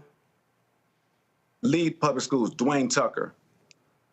Charter schools. Okay, here's what I'm trying to understand. Okay, one, it'd be great if you could text or email that to us. I would love to see it. So let me pull. Okay, got it. So one of the members I see right here. Now? Well, no, I'll let's see if I can pull it up. Give me 1 second. I'm gonna send it to your. Okay, you could just email me or to. So okay, so I just see it right here. So go to my iPad. So member of the. Okay, now let me be real clear. I am a. Everybody knows me. My initiative is called School Choice is a Black Choice. And I don't know the brother, but this is a university. I don't know of any other major universities where somebody who is the CEO of a charter school network would be on the board of trustees of a university. Now, again, if I pull up, matter of fact, Yeah, he was former chair of the TSU Foundation Board. Okay. He's from Nashville, Brother Carr, Dr. Carr. Okay. So I mean, clearly they had this list already made up when they get ready to run this Boston. Somebody got to fight these white boys, man. Now, I will say this. One thing I told the TSU alums on Tuesday was, when we saw the bill coming down, we wanted to make sure that we said, look, if it's going to be a situation where the board is vacated, we don't have the votes to stop it. Our goal is to start pressing the governor and start having public conversation about they need to all be TSU alums. That was something that wasn't the case before, because the state law only requires that there be 3 alums, whatever school it is, whether it's Austin Peay, MTSU, Tennessee Tech. Only 3 are required to be alums, and only 6 are required to live in the state. And so that's one thing that we pushed when we first started talking about these boards coming off. We said, look, we got to start thinking about this. And I told the students today, when they asked me, what's the next move? I said, the next move is we have to talk about what these boards can look like. So TSU Alumni Association actually at one of their meetings had a list together, and they sent that to the governor's office, I want to say maybe 3 weeks ago. Well, I mean, here's my position. And listen, there are 107 HBCUs. I've done the commencements for, I think, 19 HBCUs. I'm coming to you, Lauren. Hold on. I'm giving the commencement to Wilberforce in May. I've been on the campus speaking, broadcasting from 58 HBCUs. And one of the issues that I see with a lot of places has been the board of trustees. And I'm a firm believer in folk who have run organizations, who have had significant executive position. Go to my iPad. This is the members of the University of Tennessee Board of Trustees. A former president of PepsiCo, a partner in a law firm in Jackson, Tennessee, commissioner of the Agriculture for the State of Tennessee, former president and CEO, Nashville Electric Service, former senior advisor of product management for Cigna, attorney with a law firm in Memphis, executive chairman of AutoZone, former president and CEO of AutoZone, former CEO and chairman of Foster Farms, former president and CEO of Tyson Foods, co-owner of Mountain View Auto Group, attorney with a law firm in Nashville. Then you have your student trustee, and then you have a former CEO of a state collaborative of reforming education. All I'm saying that it's very interesting to me when I look at the resumes of folk who a lot of these governors pick for HBCUs compared to a Tennessee or a Texas or a Texas A&M. I take it you would really want folk on the Tennessee State Board who are CEOs, who have run businesses, who can actually raise money, who can bring in dollars to Tennessee State. Roland, how do they compare to the prior board? Oh, I'm gonna pull that up too. But I'm making a point. What typically happens with a lot of HBCU boards, especially at public institutions, I've seen it at Texas Southern University, the other TSU, and frankly, they've had folks on that board who the Republican governors would never appoint to Texas A&M or University of Texas. And so I'm looking at Kevin Williams. To your point, so I'm looking him up. He's the former CEO of GM in Canada. Good. Okay, that's one. Who else? I'm just curious about their backgrounds, because I'm sure you want folk who can properly, provide governance and lead the institution. Go ahead. No, I'm saying I just looked him up. Okay. Lauren, your question. Right. I'm pulling up right now the other names, but Lauren, go ahead. Representative Wood. So are we to understand right now as we sit here that there is no legal action being taken by any party who may have standing to sue the state for the money for the school? I mean, there's no one suing right now for the money that's outstanding that's due Tennessee State. It's my understanding that there is no one. I have heard several groups at several forums talk about getting a petition signed to get persons signed up for a lawsuit. Specifically, when Attorney Crump came to Tennessee State for the town hall, someone asked him a question about that. They even asked a question about whether former students whose scholarship and financial aid may have been affected because the school was not funded properly, if they would have standing. And the response, I think, was that they were looking into it. So to answer your question, I don't know of any specific group that is. I've just heard of several groups that have been looking to get people signed up in the possibility that they would have one. Okay, thank you. Go to my iPad. So you read the names. I'm just showing it. Sorry, folks. You should have told me it didn't have it connected. So here we go. Let me have it connected here. So I just want to, again, so the governor, this is the press release that the governor released appointing the new board trustees, touting each as an alum of TSU. Trevia Chapman, President, Bank of America, Memphis. Jeffrey Norfleet, Provost and Vice President for Administration, Shorter College. Marquita Qualls, Founder and Principal, Entropia Consulting. Tarika Smith, Deputy Mayor and Director of Human Resources, Madison County. I don't know.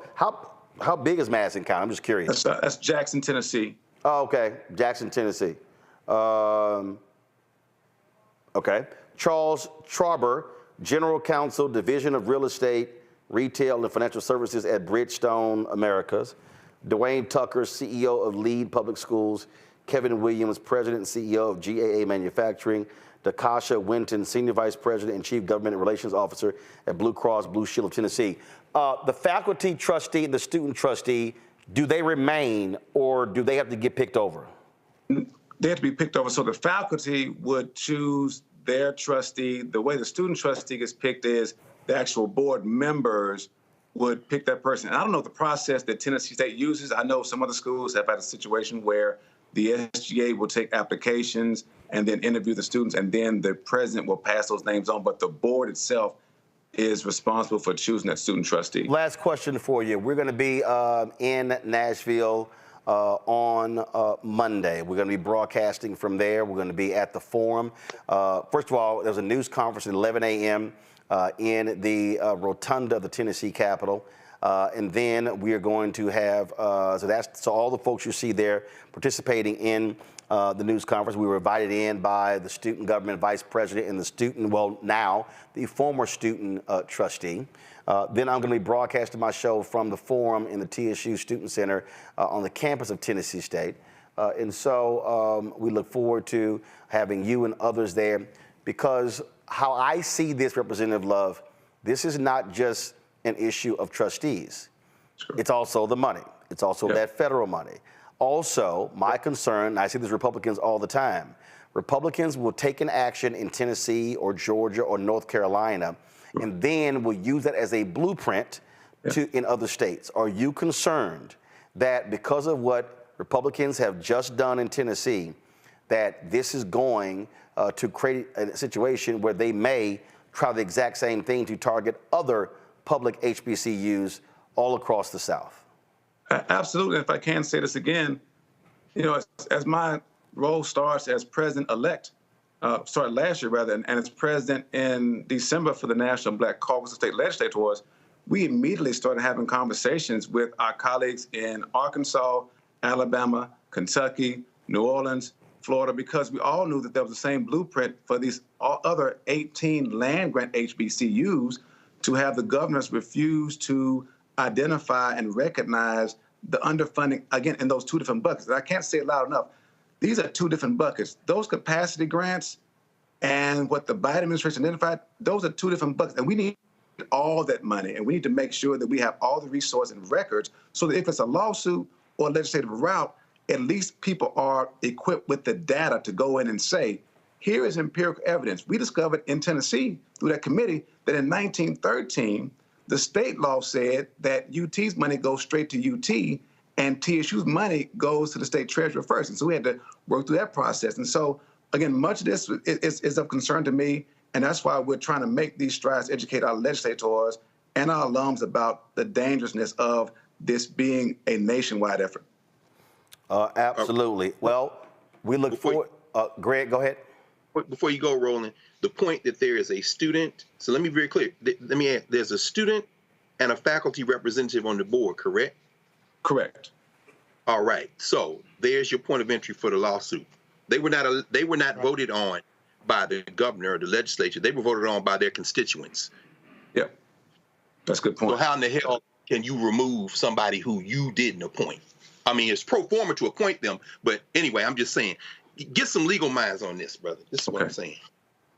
Absolutely. I listen. I don't know of anything in America that black people have ever gotten where we didn't have to fight for it.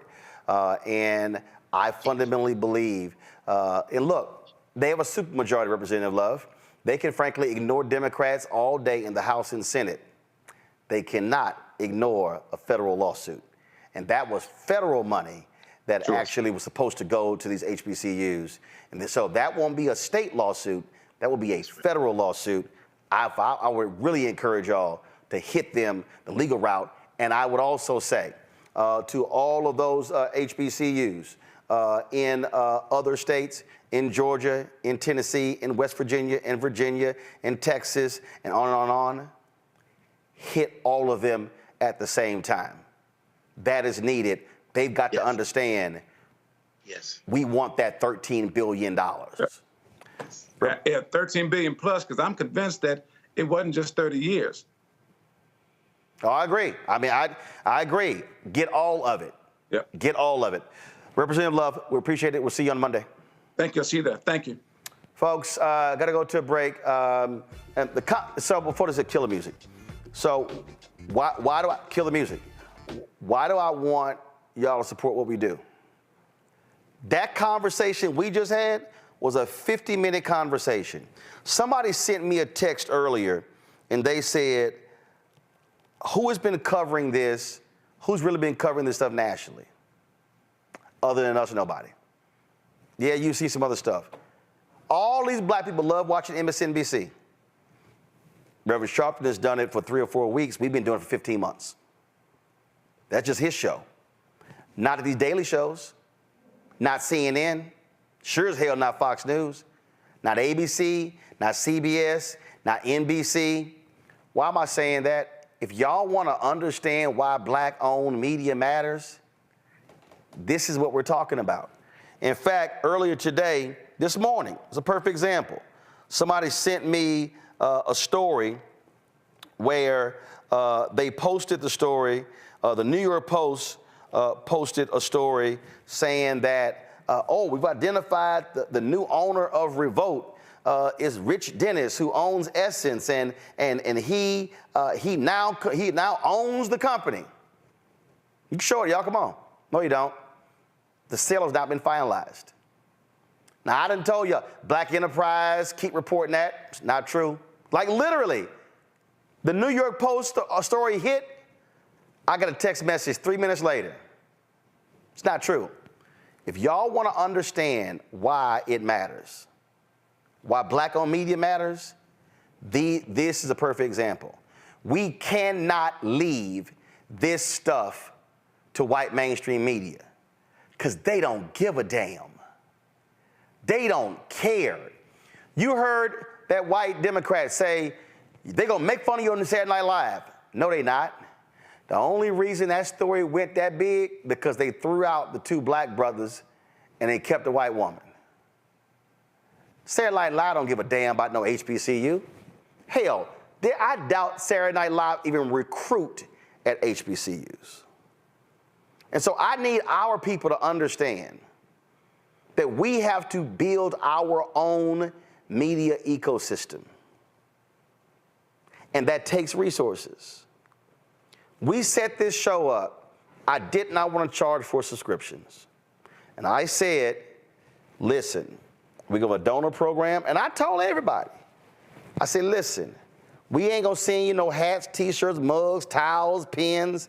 We want all the money to go back into the show. You spend the money on a swag and a postage, hell, you ain't got money left over. And so this is what it's about. Y'all, I'm not lying. Ain't no billionaires, white or black, cutting us any checks. Ain't no millionaires cutting us any checks. We have built this brick by brick, and a lot of y'all have helped. And so when I say we've got to have our own, ain't no white network doing a town hall in Nashville on Monday. And I'm going to tell y'all right now, that's going to cost at a minimum $7,500. And that's on the cheap. That's for travel, hotel, per diem. I'm bringing 2 people down, our drivers driving our stuff down. That's what it's going to cost. Do we have to spend it on that? Nope. Are we spending it on that? Yes. Why? Because the same way it matters like we went down Bethune-Cookman. This is why we've got to control our own destiny, folks. This is why. So your check and money order to P.O. Box 57196, Washington, D.C. 20037-0196. Cash App, $RM Unfiltered, PayPal, or Martin Unfiltered. Venmo is RM Unfiltered. Zelle, Roland at RolandSMartin.com, Roland at RolandMartinUnfiltered.com. We'll be right back. Grow your business or career with Grow with Google's wide range of online courses, digital training, and tools. Gain in-demand job skills with flexible online training programs designed to put you on the fast track to jobs in high-growth fields. No experience is necessary. Learn at your own pace. Complete the online certificate program on your own terms. Stand out to employers, get on a path to in-demand jobs, and connect with top employers who are currently hiring. Take one professional career certificate program or all 6. Earn a Google Career Certificate to prepare for a job in a high-growth field like data analytics, project management, UX design, cybersecurity, and more. All professional career certificate programs must be completed by December 31st, 2024. Scan the QR code to complete the application. There are 1,000 scholarships available. Grow with Google and J. Hood and Associates. Be job ready and qualify for in-demand jobs. Fanbase is pioneering a new era of social media for the creator economy. This next generation social media app with over 600,000 users is raising $17 million, and now is your chance to invest. For details on how to invest, visit startengine.com/fanbase or scan the QR code. Another way we're giving you the freedom to be you without limits.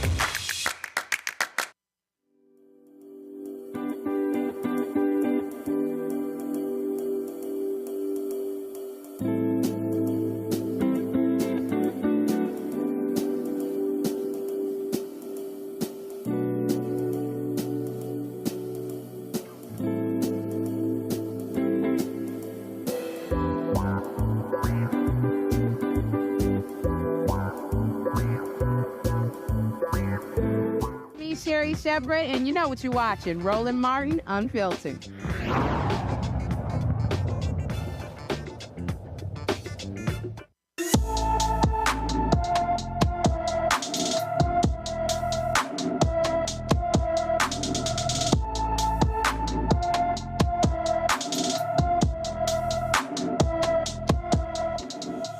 Hey, Bill Maher, this is why there's an ebony alert in California. LaShondra Follins has been missing from her Minden, Louisiana home since February 24th. The 17-year-old is 5 feet 5 inches tall, weighs 110 pounds, with black hair and black eyes. Anyone with information about LaShondra Follins is urged to call the Minden, Louisiana Police Department at 318-371-4226, 318-371-4226. Folks, the Lincoln University Alumni Association Board of Directors in Missouri says it has issued a no confidence vote in the leadership of the Lincoln University Board of Curators following the report's release. First of all, they found no evidence of bullying against former Lincoln University Administrator Antoinette Bonnie Candia Bailey. She was the former Vice President for Student Affairs, who wrote a 12-page letter to Lincoln University President John Mosley, the alumni and faculty, accusing the president of bullying and harassment before she died by suicide on January 8th. The board of directors expressed concern with how the investigation was conducted by the law firm of Lewis Rice and questioned how interviews were selected. In a letter addressed to the board of curators, the Alumni Association said the following. They said, we were given a president with minimal athletic leadership abilities and placed in a role requiring even stronger critical thinking skills. As such, guys, please put the letter up. As such, his lack thereof has become evident throughout his 2.5 years of service, and for the board of curators to reassert this flawed decision and to act without change in this administration is further evidence of their inadequacies to care for and protect the interests of the university's mission and its sovereignty at a historically black college and university. The Alumni Association is calling for Mosley's resignation. What we are seeing here, we read a lot of that letter on the air, Lauren, and man, it was brutal. It was brutal to read what this sister wrote and just how debilitated and offended she was by this. Yeah, it's going to be hard to, I think, though, make that case moving forward, even with the letter. These cases are really hard to make when you have to figure out a way to make someone else responsible for the trauma that someone may have been going through, even though she documented it. So it'll be interesting to see how that moves forward. But it's a real tragedy that that happened, because obviously it didn't have to happen. Last Thursday, there was a group of young professors, black professors, who had a Zoom call. Actually, the Zoom call at the exact same time I was on the show. But I listened to the second hour of it, and they were talking about some of the experiences they've been having as professors at work around the country. And obviously, you know, there's a trend going on, an anti-blackness trend, and we see it with the DEI discussion and the CRT discussion. And this is all, to me, kicked off by Donald Trump, kicked off by the reaction to the presidency of Barack Obama, and it continues. And it continues on a lot of levels. And frankly, the forces of anti-blackness are becoming more and more organized. Indeed, this is where Reese oversight matters, and this is alumni saying, man, we don't trust this board at all. And this university has a very interesting history because for the longest, it was a majority white HBCU. In late as the 1990s, it was majority white. Then it began to switch. Now it's 56% black, 27% white. And so you've sort of had that dichotomy and that sort of battle back and forth. I mean, why are they protecting this man? I don't understand the board, that is. I don't know what more of an extreme vote of no confidence you can get than a person dying by suicide. How can you say there's no evidence when the allegation is a firsthand account from the person who took her own life? And, you can't just necessarily pin that on him.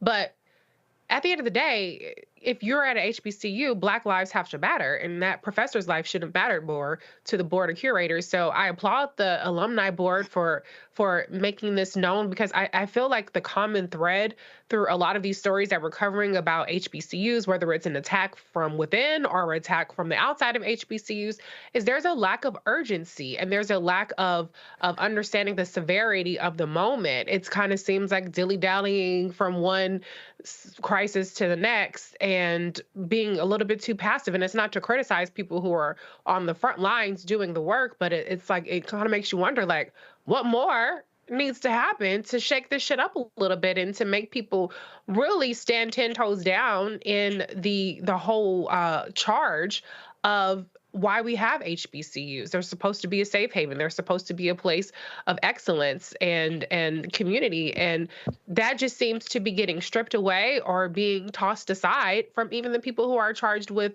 making sure that environment exists in that way. Greg? I agree. Reese's right. I mean, this is the thread. Lincoln University of Jeff City, Missouri was founded by the Buffalo Soldiers, brothers and sisters. That was 1865, the 62nd and the 65th Colored Infantries. These men were coming out of the Civil War. They were making $13 a month. In some kind of way, they raised $5,000. That's why there's a statue on Lincoln University's campus of the Buffalo Soldiers. These brothers founded Lincoln University. And you're absolutely right, Roland. It was inversion, and now it's back majority Black. But Reese is right. This ties directly to the Tennessee State story, and you trying to get, or rather lethargic Representative Love to wake up and take some action, or find somebody in that legislature who will, making the point that this be a federal lawsuit for all of the public HBCUs, but you put your finger on it when you looked at that board. These hillbillies in Tennessee drew that board up a long time ago. So you're not going to try to persuade them to do anything different. In Missouri, at Jefferson City, the governor appoints that board. That racist, that white nationalist governor, Mike Parsons, the same one that pardoned those hillbillies that were waving guns at the Black Lives Matter protesters, Patricia and Mark McCloskey, who had them guns out in the front of their house as the marches were going by, and he pardoned them. This is the same one, the white nationalist governor of Missouri, that was anti-CRT. So you better believe that those people who were on the board, who cleared this white ex-basketball coach. He was a basketball coach at North Carolina Central. Now he's over here slopping off the Black community as a basketball coach at Lincoln. And then he goes and gets a piece of a degree, and they elevate him and make him the president of this historic university. You better believe that his white nationalist lord and protector surrounded him with a board that would clear him. This is intellectual warfare, and it's full spectrum warfare. We can no longer afford to talk with these people as if we have a common interest. Their interest is white supremacy. Our interest is our common humanity, and we got to roll over them like the sea. They're going to let this sister's death be washed in white supremacy and act like it never happened. I hope her family sues that shit out of the governor, out of that man, and everybody else. Whether they win or not, you got to fight with both fists. You told Love the right thing, brother. Well, folks, hold tight 1 second to go to a quick break. We come back. How in the hell is South Carolina going to be allowed to go forward with maps that have been determined that hurt Black folks, unconstitutional? And the Supreme Court heard this back in October and they ain't done a damn thing. But this is familiar because they did the exact same thing in 2022. I'll explain next on Roland Martin Unfiltered on the Black Star Network. Fanbase is pioneering a new era of social media for the creator economy. This next generation social media app with over 600,000 users is raising $17 million, and now is your chance to invest. For details on how to invest, visit startengine.com/fanbase or scan the QR code. Another way we're giving you the freedom to be you without limits.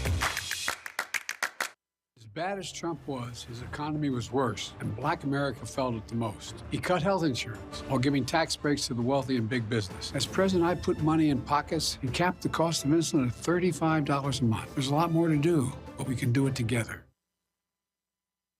Farquhar, executive producer of Proud Family. You're watching Roland Martin Unfiltered.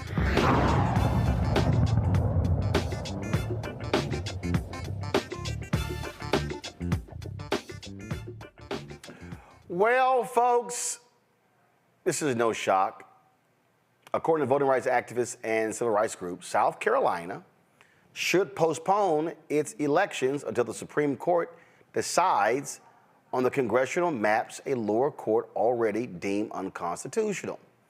Yet, the courts are allowing these maps to be used, which makes no sense whatsoever. John Cusick is an attorney with the NAACP Legal Defense and Educational Fund. He joins us right now. So, John, here's what's crazy. Help me out. When was this lawsuit filed? We filed the initial lawsuit in 2021, amended it in 2022. It's been almost 2 years. Filed in 2021, amended in 2022. When did the courts declare that the maps were unconstitutional and they hurt black voters? January 6, 2023. January 6, 2023. Yep. So then it goes to Supreme Court. Supreme Court hears it when? October 11th, 2023. And we asked for an expedited schedule because both us and the defendants asked for a decision by January 1st, 2024. So let's be clear. You and the defendants said, hey, Supreme Court, could y'all please decide this case by January 1, so if the maps have to redrawn, there's enough time to do so in time for the primaries, right? That's exactly right, because as you know, sometimes states will invoke this principle to say, we don't have enough time to draw new maps, but there was a recognition of the urgency that to have enough time to put a map. And there was, as you said, it's not always common that both sides are on the same page, but this was a joint request made back in May of 2023. And we're familiar with that because Louisiana passed maps 2022. Their primary wasn't until August. It was way enough time, but the Supreme Court, after declaring unconstitutional, said, hold up, not enough time. It was like, actually, it is. Alabama, exact same thing. So we've seen this before. And so this Supreme Court decides to take its sweet-ass time issuing a ruling when, I'm sorry, it's just 9 of you. It ain't that many cases. This Supreme Court could have easily rendered a decision in time to meet the deadline both of y'all asked for. That's exactly right. You know, this case is so clear and straightforward. It applies binding Supreme Court precedent of just 2017 in a case Cooper v. Harris, where it has very similar factual analogies. Here in South Carolina, they used their power during the redistricting process to exile more than 30,000 Black Charlestonians out of Congressional District 1 into Congressional District 6. And when the map maker was up on the stand, the only thing he could say that there was some sort of common community of interest was an interstate highway all the way to the city of Columbia. And to do so, they targeted Charleston County, where all the other principles that they had applied in the other 46 counties, or the other 45 counties in South Carolina and the other congressional districts, he admitted they abandoned when they were drawing this map. And so they set this racial target to keep it there.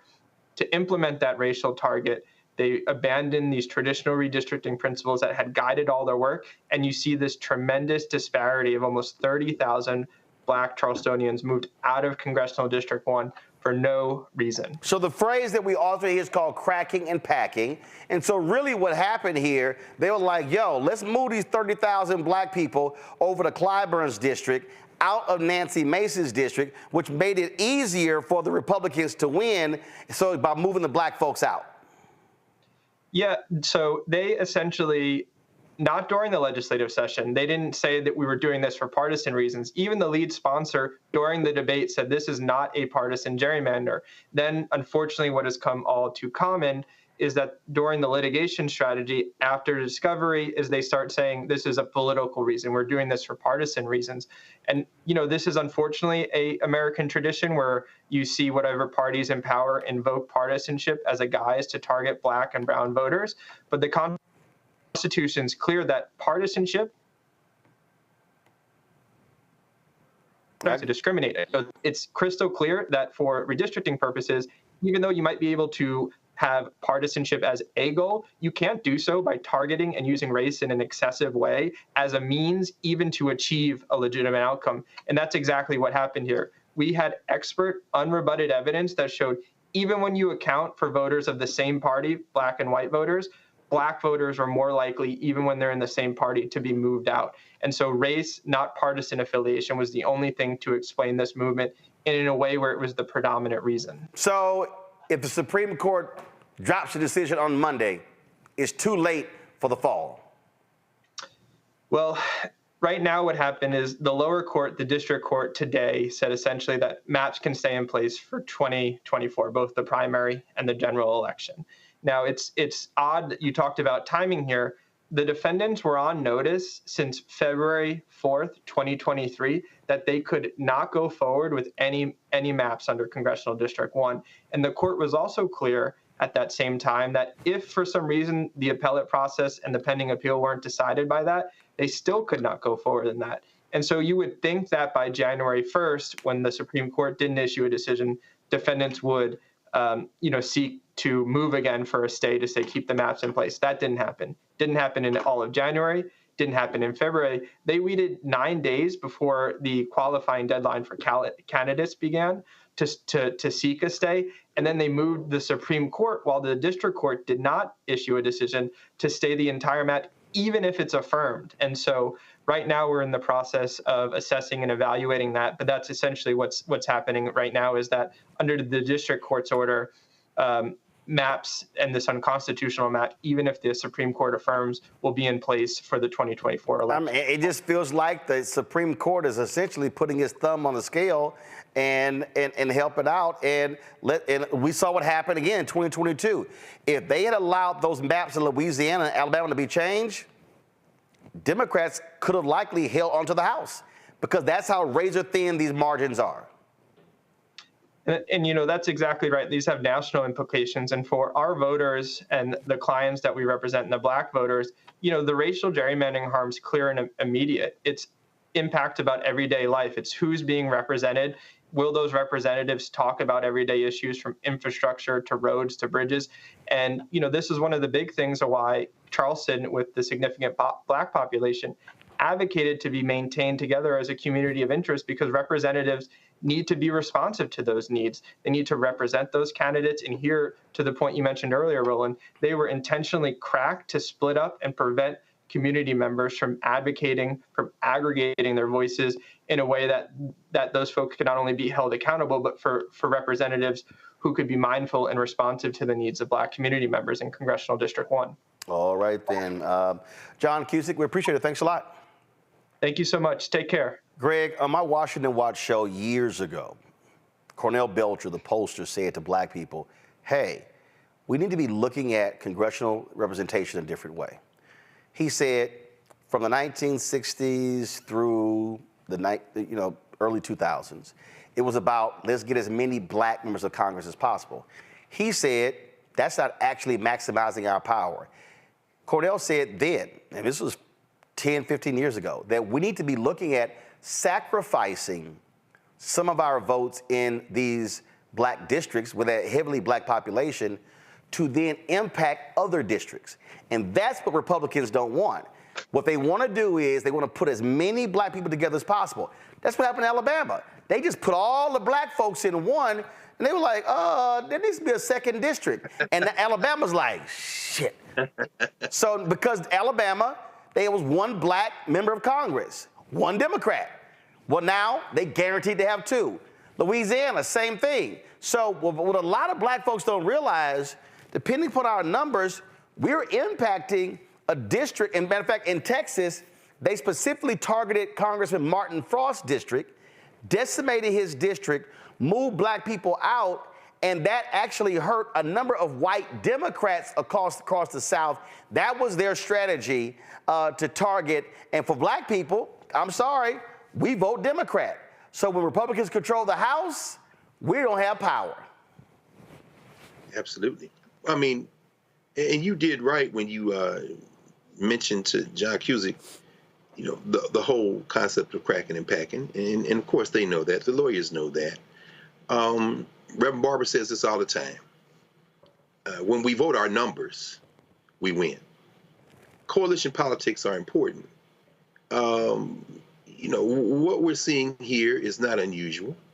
If you listen to the oral arguments in the Alexander case, then probably what's going to happen is that this white nationalist Supreme Court is going to say that they can't intervene because it's not a racial gerrymander, it's a political one. They're going to buy that lie. Following in the line of the cases in Wisconsin, the Whitcomb case, and other cases where they're saying, this is Justice McConnell Gorsuch, who would say this is a political issue, among others. But what you're raising, though, Roland, to the more important point that you've raised, this fundamental point, is that we have to begin to think about politics differently. Ironically, more like we used to think about it before the last couple of generations of elected officials. Meaning that, and when you look at the North Carolina cases, Shaw versus Reno, look at the Ashcroft case in Georgia, the debate has always been about, do you put a bunch of black people in one district, or do you distribute black people in appreciable numbers across districts to have a plurality to be able to influence who gets elected? Nancy Mace, that incompetent, illiterate, white nationalist clown out of South Carolina, is in a safer district now. Now, if you put more black people in her district, she's going to either have to change her politics or hope we don't come out to vote. And I'll end with this. Even with these ridiculous numbers, these super majorities in the white nationalist South behind the cotton curtain, if everybody who is eligible to vote would register to vote, check their registration, and go in and vote, even with all the roadblocks being put in our way, there would be a different map in the South, gerrymandering notwithstanding. Yep. And that is a strategy that would come from the 1920s, 30s, and 40s. Sometimes you got to look backward to go forward. Our ancestors didn't let them stop them, and we shouldn't let these people stop us. Lauren, this is a lazy Supreme Court, and this is the right-wing Supreme Court knowing exactly what they're doing. They could have easily decided this case by the January 1st deadline. Yeah, well, the strategy so often is delay, delay, delay, delay. I mean, we see that all the time. They love to have the delay strategy. They just will keep having the conversation, keep having the meeting, talking about it, and all the while they will be controlling the game in the background. So delay is a major part of the strategy. The other problem with this situation is that you do have a lot of black elected officials who do not necessarily want the districts to be distributed more evenly, because it's easier, obviously, to run in a district that is coming in at, over 50% black. So there's been arguments that I've seen in certain states where the black elected officials did not necessarily want to have two black districts, because when you have the one black district, obviously, it's really easy to run. But one of the untold stories of the Congressional Black Caucus is that there are so many districts now that are not even close to being majority black, that black lawmakers are winning in. And, it's people like Emmanuel Cleaver and Andre Carson. And, you're getting these more Latino districts in California, Maxine Waters' district, Barbara Lee's district. So a lot of these black members of Congress, on the federal level, a lot of these black members of Congress are winning districts that are not all that black. And the party doesn't really want to talk about that a whole lot. They want to nominate who they want to nominate, but you'd be surprised how many times you see it in the state level where a lot of the black state legislators do not necessarily want to create more black districts. They want to create a blacker district that is easier to win in, yep. and so they don't have to campaign as much. Yep. So Reese? There's that. Well, I think that there is a disciplined, active strategy to disenfranchise black voters and to dilute our votes. And if you can do it by appearing to be hands-off while actually tipping the scales, then why not? I mean, the Supreme Court is an illegitimate institution, and they have tried every tactic. Sometimes it's outright gutting protections that have been there, and sometimes it's pretending to be hands-off. But they do this shit every single election cycle, whether it's the district courts or whatever courts, where they say, oh, sorry, time's run out, gotta stick with these racist-ass maps. And it just keeps repeating the cycle over and over and over again. But the reality is that we have to vote at least our capacity. And if we could do that, maybe we can't influence individual districts, but we can start to move the needle at least at the statewide level and make it more of a political penalty to do these kinds of gerrymandering activities in these states. And when we don't, then we end up with like the Jeff Landrys and the unconscionable things that he's doing now in Louisiana to further erode the citizenship of Black people in that state. And so, you know, we have these conversations about gerrymandering and maps and things of that nature, but until we even flex our might at the state level and at the federal level, they're going to keep being able to do whatever they want to do with their supermajorities, the Republican courts, and the courts with too many damn Republicans that Trump McConnell put on the bench. Folks, hold tight 1 second. When we come back, HBCU All-Star Game is taking place. We'll tell you all about it with our HBCU Connect segment. Next, Roland Martin Unfiltered on the Black Star Network. Fanbase is pioneering a new era of social media for the creator economy. This next generation social media app with over 600,000 users is raising $17 million, and now is your chance to invest. For details on how to invest, visit startengine.com/fanbase or scan the QR code. Another way we're giving you the freedom to be you without limits. I'm Faraji Muhammad, live from LA.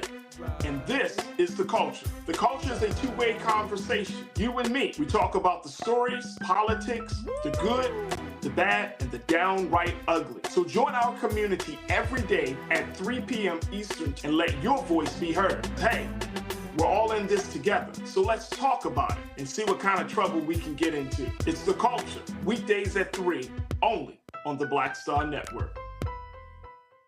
Hi, I'm Jo Marie Payton, voice of Sugar Mama on Disney's Louder and Prouder Disney Plus, and I'm with Roland Martin on Unfiltered.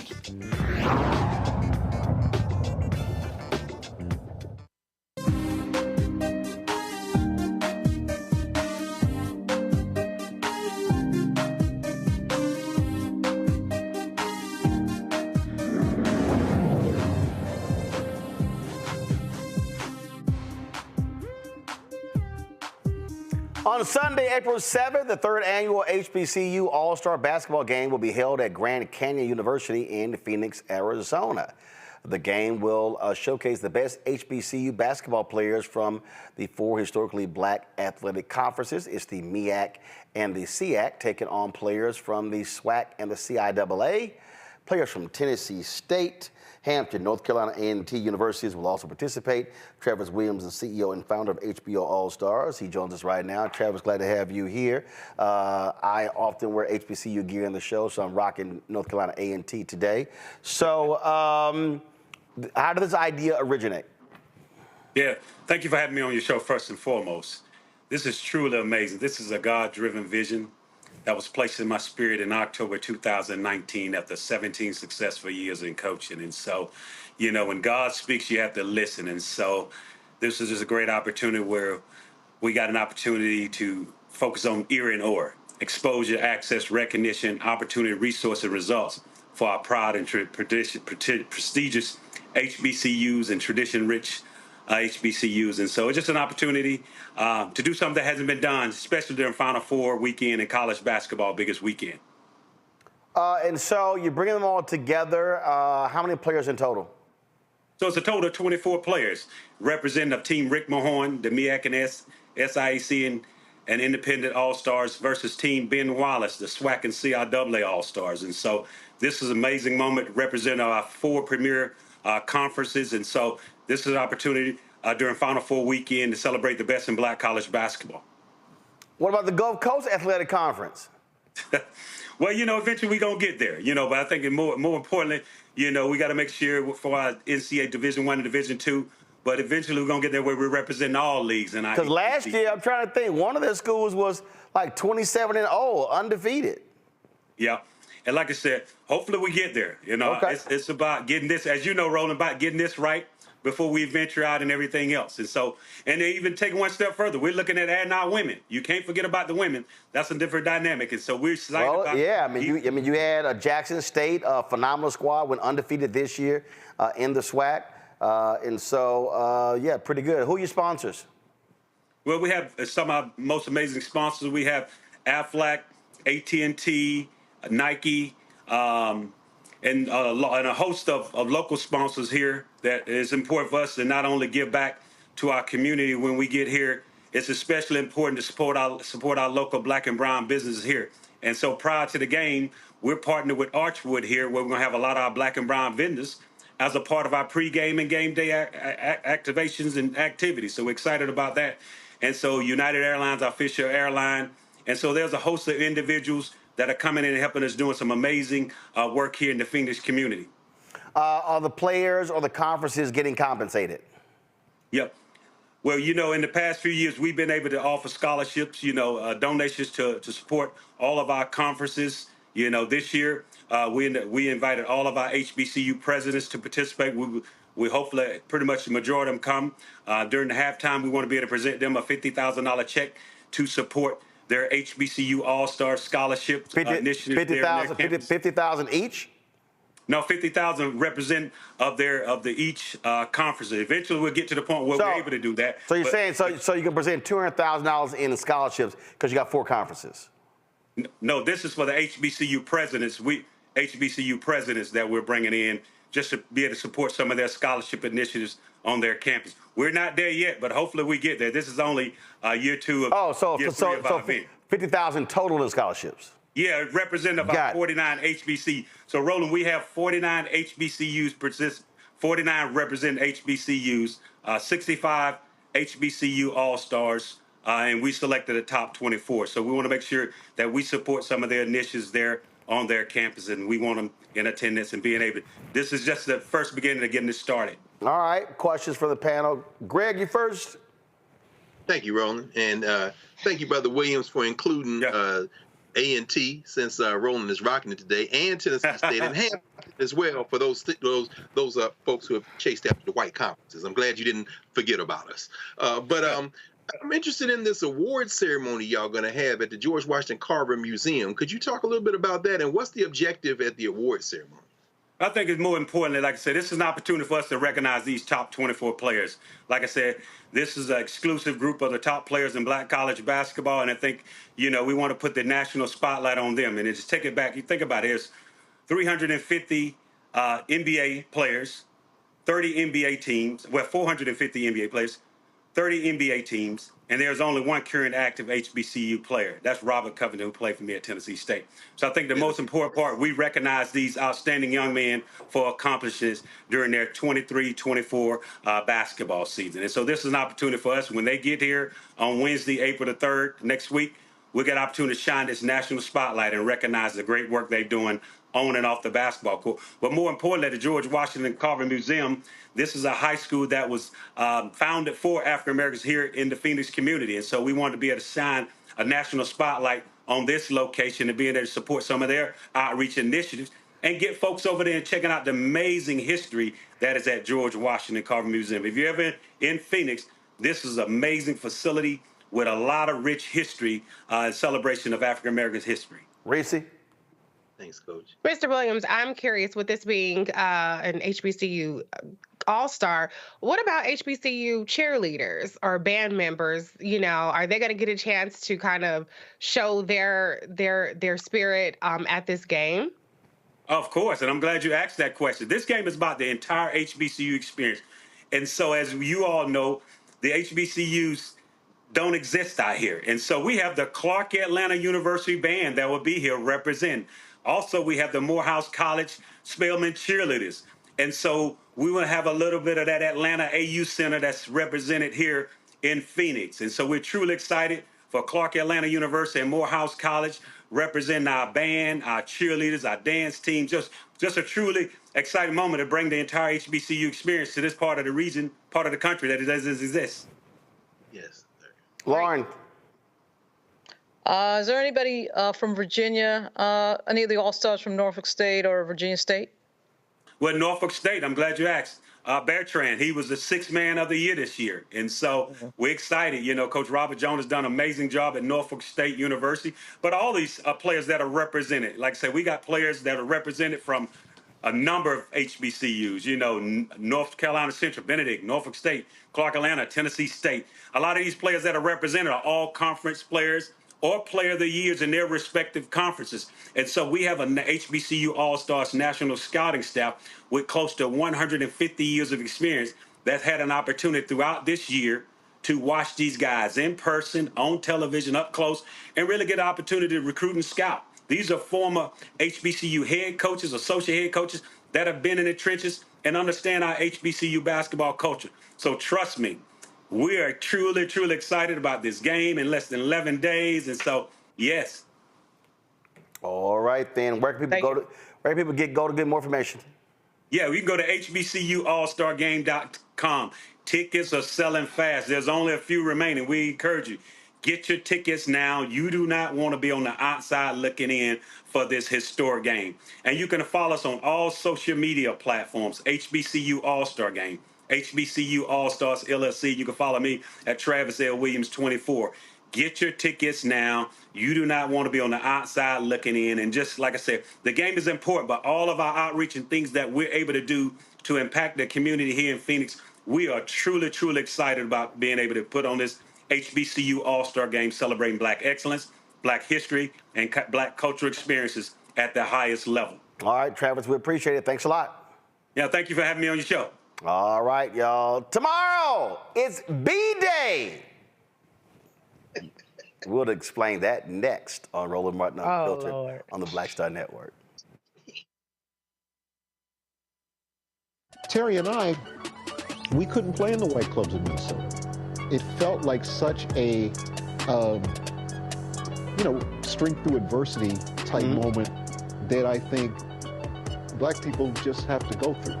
You know, we have to figure it out. You know, we make lemons out of lemonade. But there's a reason we rented a ballroom, did our own show, promoted it, got like 1,500 people to come out. Clubs were sitting empty. They were like, "Where's everybody at?" And they said, "They're down watching the band you wouldn't hire." So it taught us not only that we had the talent of musicians, but we also had have the talent of entrepreneurship. It wasn't like a seat at the table. It's like, no, let's build the table. That's right. We got to build the table. And, that's right. And that was the thing. And of course, after that, we got all kinds of offers. Of course. Right, to come play in the clubs. But we didn't do it. We said, like, no, we're good. No, we're good. We're good. And that's what put us on a path of national. And of course, when Prince made it, then it was like, okay, we see it can be done.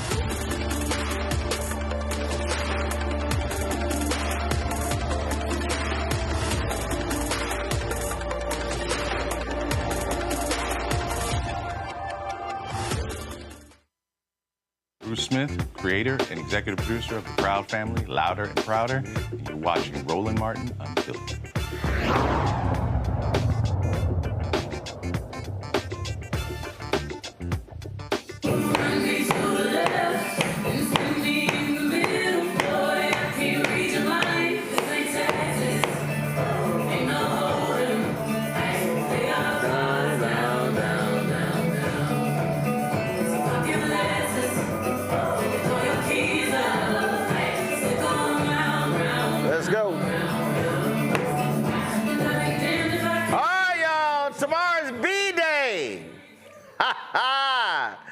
This drops tomorrow, actually at midnight. Folks are already, I've been seeing tweets. Somebody just tweeted, is it midnight yet?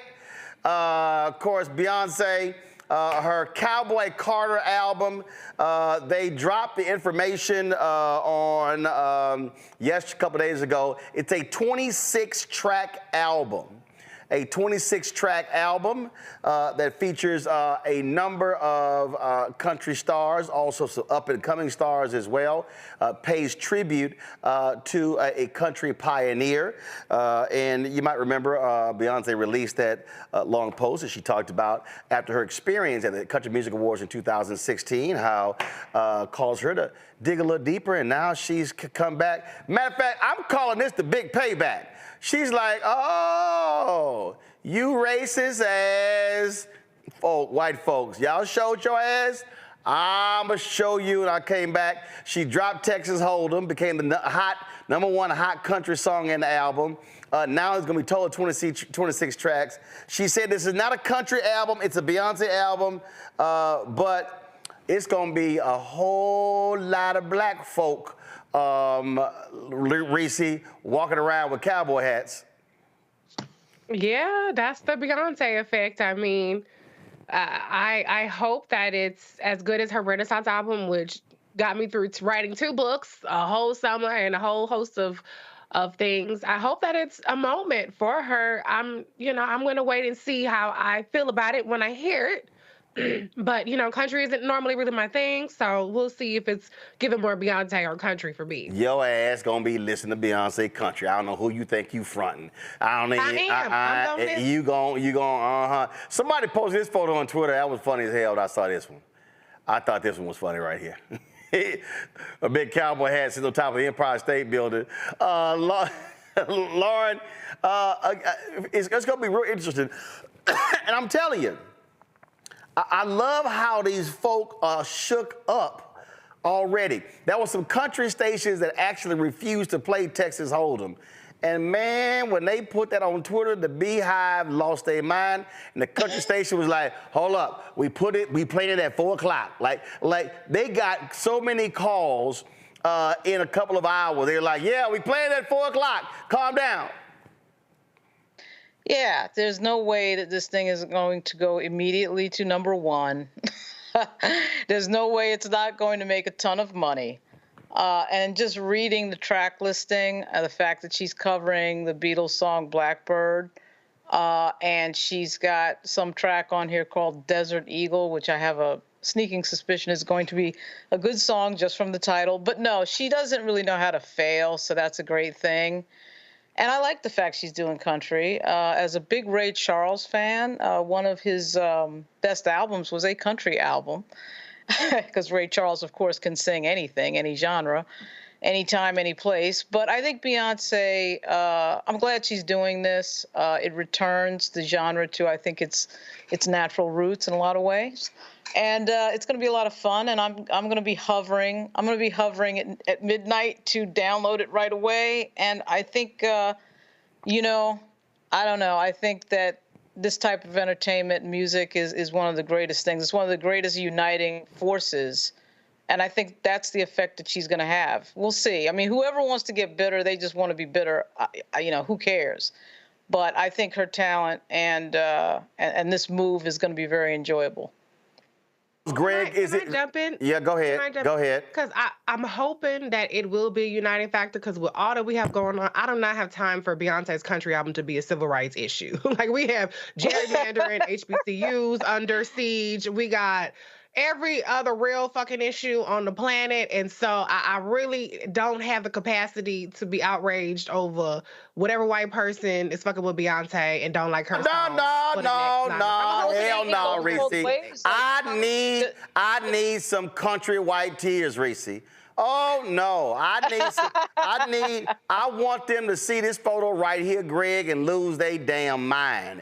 I want them to get smacked in the face with black country history. In fact, Greg, one of the tracks is called The Linda Martell Show. She was the first African-American to play the Opry. Yes. So she's paying tribute. Not only is she paying tribute to pioneers, apparently she's also going to have new country artists on here as well, and using her fame to bring them a lot of attention too. No question. I'm an agnostic when it comes to Miss Carter Knowles. Knowles Carter. I don't really have a dog in the fight. And I grew up in Nashville, so Charlie Pride, Ray Charles, as you say, Modern Sounds and Country and Western, that double album. And then Ray Charles recorded with everybody from Willie Nelson to 7 Spanish Angels. I mean, you start thinking about the country roots. But we know that the roots of that music is the blues. And we know that from that foundation, which came out of Africa, the blue note, the use of those stringed instruments, the narratives that were put there, even the rhythm structures, that then fed the root that became what we call rock and roll. once Muddy Waters and them boys started sticking electric cord into their guitars coming out of Mississippi and places like that. So, you know, Beyonce, I don't know that she's returning something to the roots as much as she is to co-sign with you, Reese. Beyonce, and to say, you know, what you said, Lauren, she doesn't know how to fail. She's a master marketer. Beyonce could record the theme to Sesame Street and it would go to #1. It takes an astute ability to do that. I really don't have a dog in the fight. If some white racist heads explode, hey, that's a bonus. But you know, but the only other thing I would say is I think every cultural creator, musicians, artists, performers of any type, really reflect the age in which they are recording more than anything. So I probably won't be up listening to Beyonce, but in that country music spirit, taking me back to my roots, I might go put on some of the man from Slab Fork, West Virginia, a little Bill Withers, and listen to somebody with a feel that would be a little bit closer to country, perhaps, than Miss Knowles. Okay, But hey, good luck. all right. So what Bill Withers song do you think is close to being a country song? All of them. See, it depends on how you define country music. See, the genres are defined by the commodity, how you're moving the weight. But if you listen to I Can't Write Left-Handed, if you listen to Who Is He and What Is He to You, if you listen to Better Off Without Her, I mean, Bill Withers is singing country, man. And when you listen to his interviews, see, the question of country music, when you start talking about the blue note, that kind of in between. So when you hear Ray Charles, there was 7 Spanish angels and they all loved the sun. It's a blue note. By that reference, you can disaggregate the music. I don't look at the genres like those. That's why they're fighting. They're not fighting over the content of the music. Right. They're fighting over how you move the commodity. That's why they want to keep her off the country charts, because it's going to explode, and you know, and that's going to be the problem. So this is what she posted on Instagram: Cowboy Carter and the Rodeo Chitlin Circuit, American Requiem, Blackbird, 16 Carats, Protector, My Rose, Smoke Hour, Willie Nelson, Texas Hold'em, Bodyguard, Dolly Parton's Jolene, Alligator Tears, Smoke Hour, Just for Fun, Levi's Jeans, Flamingo, The Linda Martell Show, Ya Ya, Oh Louisiana, Desert Eagle, River Dance, Sweet Honey Buckland, Two Hands to Heaven. At about wait a minute. Huh? Wait a minute. What is going on? You know what? Now, see, okay, that's a good example right there. You take Jolene, Dolly Parton, right? You know, I'm wondering if she doesn't already have a deal with these cats. Dolly, because Dolly said something a couple of weeks ago. Dolly said, oh, I can't, I look forward to the album. So we don't know, so what they held back, we don't know if Dolly Parton is on the album as a duet. We don't know if Willie Nelson is on the album as a duet. Right. And let me remind people, when our frat brother Lionel Richie, when he announced Tuskegee, which is a cover of all of his hits, every major country artist in the country wanted on that album. And when he dropped it, that album went to #1. Say Alone could be in the country genre. This is what I'm talking about. Well, first of all, Deep River Woman, Hello. Nope. And so all of those songs. Lady, yeah. Exactly. And this is the shrewdness. Now, Dolly ain't got to be on the part, because guess what? Beyonce could do much worse than modeling herself after Dolly Parton, because guess what? Dolly Parton ain't got to open her mouth again. You know how much money she made off of between Whitney Houston, I Will Always Love You, and redoing Jolene? But here's the question. And see, this is a question of taste, I think, as well. For me, Beyonce, you know, it's going to be interesting. I will listen to that because I want to hear how she interprets Jolene. Jolene is not a song. Well, it's like when. What do you say? Well, but here's the deal, though, because I want people to study this cover. I just saw something I was kind of like interesting. All right, so come on, go to my iPad. Look at these photos right here. Okay, you see the photo right now? Y'all see? She says Rodeo Chitlin Circuit. Okay, you see the photo of her right here. Let me go over here. You see that photo of her right here. You see the photo there. You see that one there. But watch this one. This is a photo of Beyonce with an accordion. Mm-hmm. Now, for everybody watching, y'all might say, okay, I don't understand the accordion thing. Well, you see right here what she says, Oh, Louisiana? Oh, no question. Now remember, she said, Daddy from Alabama, Mama from Louisiana. For a lot of black folks, don't understand country Louisiana, don't understand accordion, don't understand Zydeco. So for all the people listening, understand when you listen to when you listen to Trombone Shorty. Yes, sir. You listen to Trombone Shorty. That's second line New Orleans. Yes, sir. That's second line New Orleans. I need to help some of y'all who don't understand what the hell I'm talking about. Okay, my grandparents, maternal grandparents, they migrated from Opelousas, Louisiana, to Houston. I grew up Catholic church. Nearly every black Catholic church had Zydecos.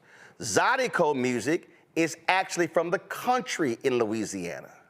And so when you see this accordion, when you see this with Beyonce, what you see is that is an ode to country black people. So when you talk about the music, matter of fact, I was, I'm gonna play this. Now, YouTube might ban us. So guys, put the panel back up. So here's the deal. So again, I have a country list. So there was this sister, her name was Maya B Music. She did this here. Turn the audio up. This is called Country Party. This is for all the country people. This is your girl Maya B Music. And we finna party down in the country, baby. Now, I need everybody to listen. This is a combination of Southern soul, R&B, blues, but it's called country music. I'm just trying to tell folks. Hold up. Now, listen to this here. Then you got my man, King George. King George has been killing it. King George is from South Carolina. Okay, if you listen, again, you listen to his music. Southern soul, blues, country, all fused together. So you listen to him and you like, is he blues? Is it country?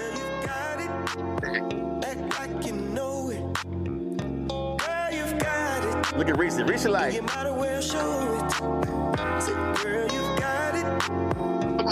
Come on. Now, all right, so that's so. When I mentioned Zydeco, all right, so let me hit y'all with this here. Again, this is when you talk about country. See, now, Rebirth Brass Band, that's second line New Orleans. This is that. 2, 1, 2, 3, go! All right, that's New Orleans. Okay? Clifton Chenier, this is Zydeco country.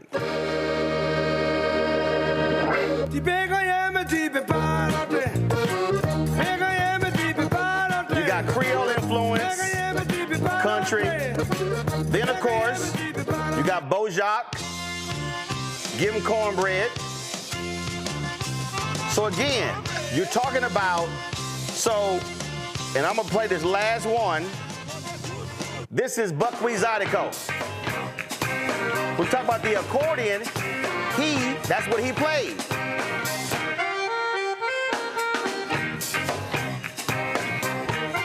So, here's what I hope actually happens when the album drops.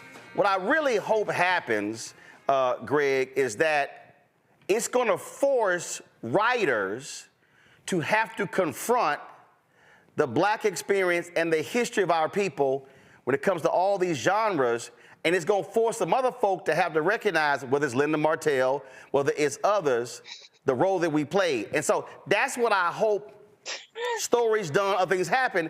And then I hope there are black people who go, damn, we did all that? Yes.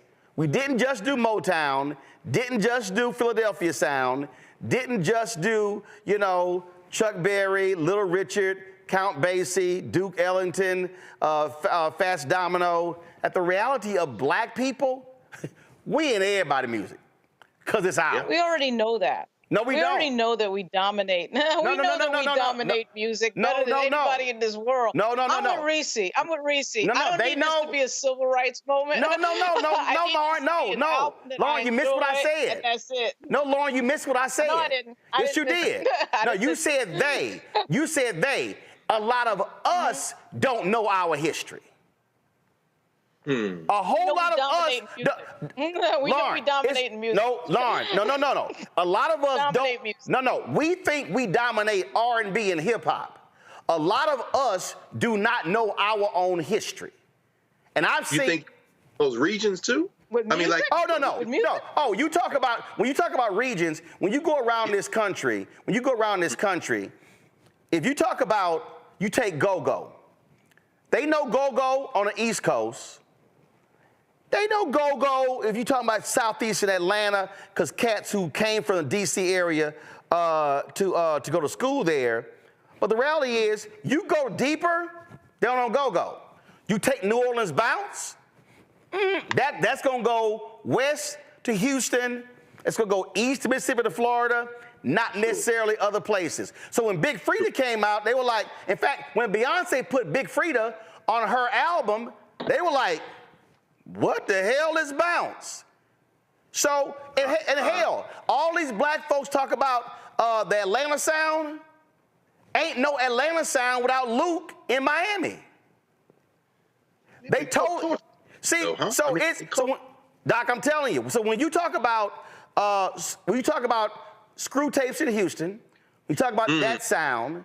Then when you talk about Louisiana, second line Zydeco, then you talk about New Orleans bounce, then you talk about that Miami sound, then you go the Atlanta sound, then you go, all of that is us. Hell, house music Chicago, they knew other parts, but depending on where you're from, I'm saying what I am hopeful is that out of the people playing the music, doing the stories, I am hopeful that our people also have a better understanding of how we have created so many unique sounds that hit everybody, especially in country, and not just Charlie Pride and Darius Rucker.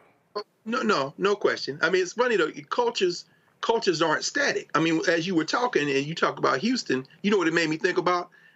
Slim Thug, Paul Wall, Big Pokey, still tipping on fofos with that violin kind of in the back. You talking about James Prince, like you say, DJ Clue, and you think about it, you say that you see that black music. It isn't country, it isn't R&B, it isn't soul. You could make an argument for what becomes of the lonely hearted when it starts. In other words, the genres explode when you start talking about black people because, as Lauren said, the popularity of our music is grounded in how we approach sound.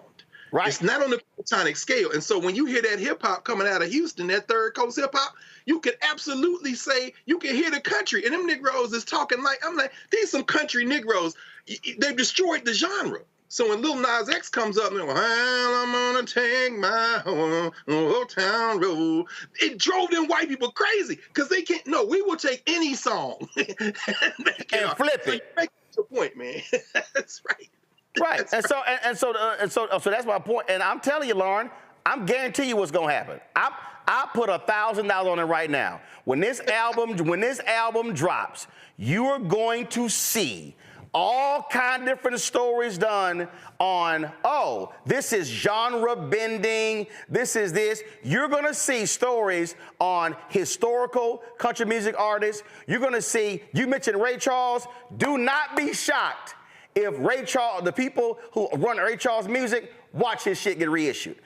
Listen, if y'all, hold up. I'm gonna mess y'all up. My man Kirk Whalum, my favorite artist, Kirk Whalum, did an album called In This Life. It was ode to his gospel bluegrass roots of Tennessee. It was his favorite album. It was his worst selling album because his fan base heard this.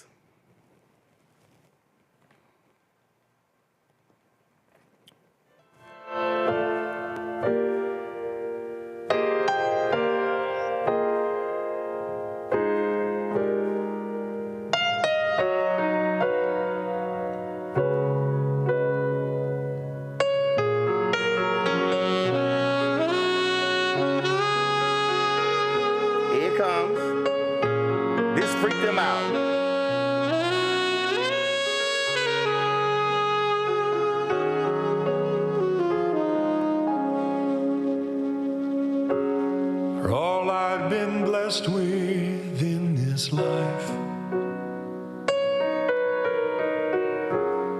There was an emptiness in me.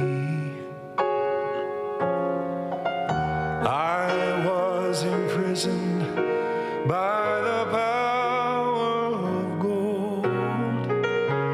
With one honest touch, you set me free. So I sent Kirk a text. I said, I know, man, you should reissue. He said, and you know, I've actually been thinking about it because it was issued as a jazz album. He's thinking about having it reissued as a country album. She will, whatever happens, she will dominate. I don't care what anybody writes. I don't care what anybody says. I don't care what anybody's opinion is. We dominate this art like crazy. We've created four genres, right? Hip hop, rap, trap, jazz, blues, and of course blues is rock and roll. And Chuck Berry is the king of rock and roll. No, so, baby, hold on. You got to add. What will happen? No. You got it's way more than four, Lauren. You forgot gospel. Hell, you forgot gospel. I mean, what will happen is those things are all a derivative of what we create, and this will be another example of us dominating another genre. That's what's about to happen. Right? No. And I agree with you. What I'm saying is, what I hope happens is not just about Beyonce album Cowboy Carter. What I hope happens is folks begin to have an understanding that our impact on, take the other genres out, just on country music, that is elevated to the point people go, damn, I didn't know that. Because it's funny, Reese, when I'm on Instagram Live, people are like, man, I can't believe you playing country music. I'm like, y'all don't even realize that's black folk. Yeah. Well, I think certainly there's going to be 1,000,001 think pieces deconstructing the album, just like there was about the cover and the flag and all that kind of stuff. And so I'm interested in the educational aspect of it because I'll be honest, it's not a genre that I've researched at all. So I will be looking to see those nuggets and that creative genius that she has displayed on prior albums. And so listen, I will say, as much as I don't want this to be a civil rights issue of let's go, be up in arms about something, there is a little part of me that's like, the way that they done Columbus woke and a lot of our other shit, twerking and every other thing that they done Columbus and messed up, if we could have one, if we could score a little point on the board that's going to trigger them a little bit, I'm all for that. Last point here, Greg.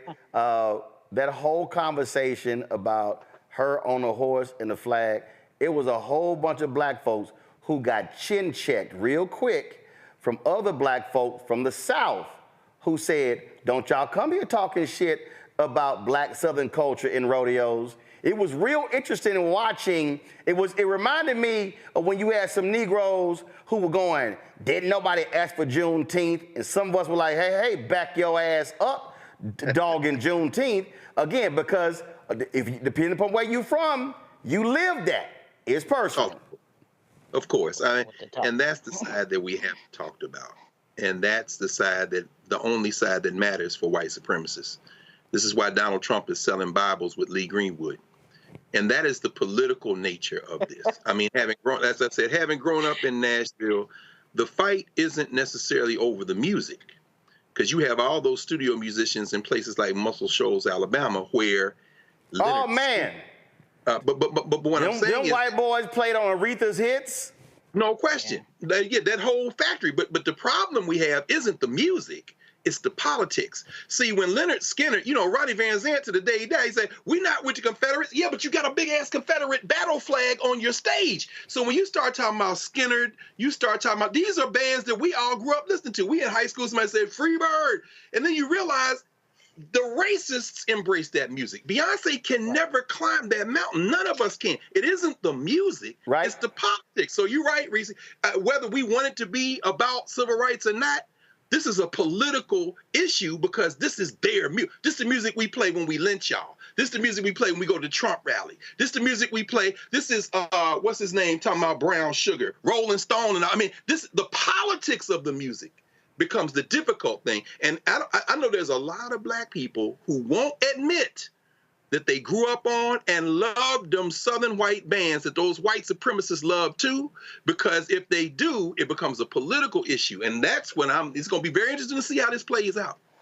You're absolutely right, because to this day, when that Leonard Skinner song come on, I'm like, yeah, I can't get past the flag. All right, y'all, that's it. Reese, Lauren, Greg, I appreciate it. Thanks a lot. Folks, support us in what we do by joining our Bring the Funk fan club. Send your check and money order to P.O. Box 57196, Washington, D.C., 20037-0196. Cash App, $RM Unfiltered. PayPal, R Martin Unfiltered. Venmo is RM Unfiltered. Zelle, Roland@RolandSMartin.com, Roland@RolandMartinUnfiltered.com. And of course, you can also download the Black Star Network app, Apple phone, Android phone, Apple TV, Android TV, Roku, Amazon Fire TV, Xbox One, Samsung Smart TV.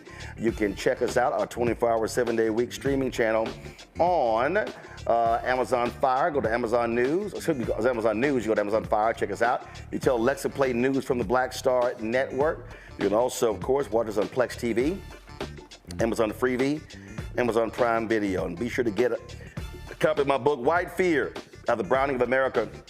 It's making white folks lose their minds. Available at bookstores nationwide. Get the audio version on Audible. Folks, that's it. I'll see y'all tomorrow right here on Roland Martin Unfiltered on the Black Star Network. And yes, I get all my cowboy hats in Texas, where I'm from. Holla! Black Star Network is here. Oh, no punches! I'm real revolutionary right now. Thank you for being the voice of Black America. All momentum we have now, we have to keep this going. The video looks phenomenal. See, this difference between Black Star Network and Black-owned media and something like CNN. You can't be Black-owned media and be scared. It's time to be smart. Bring your eyeballs home. You dig?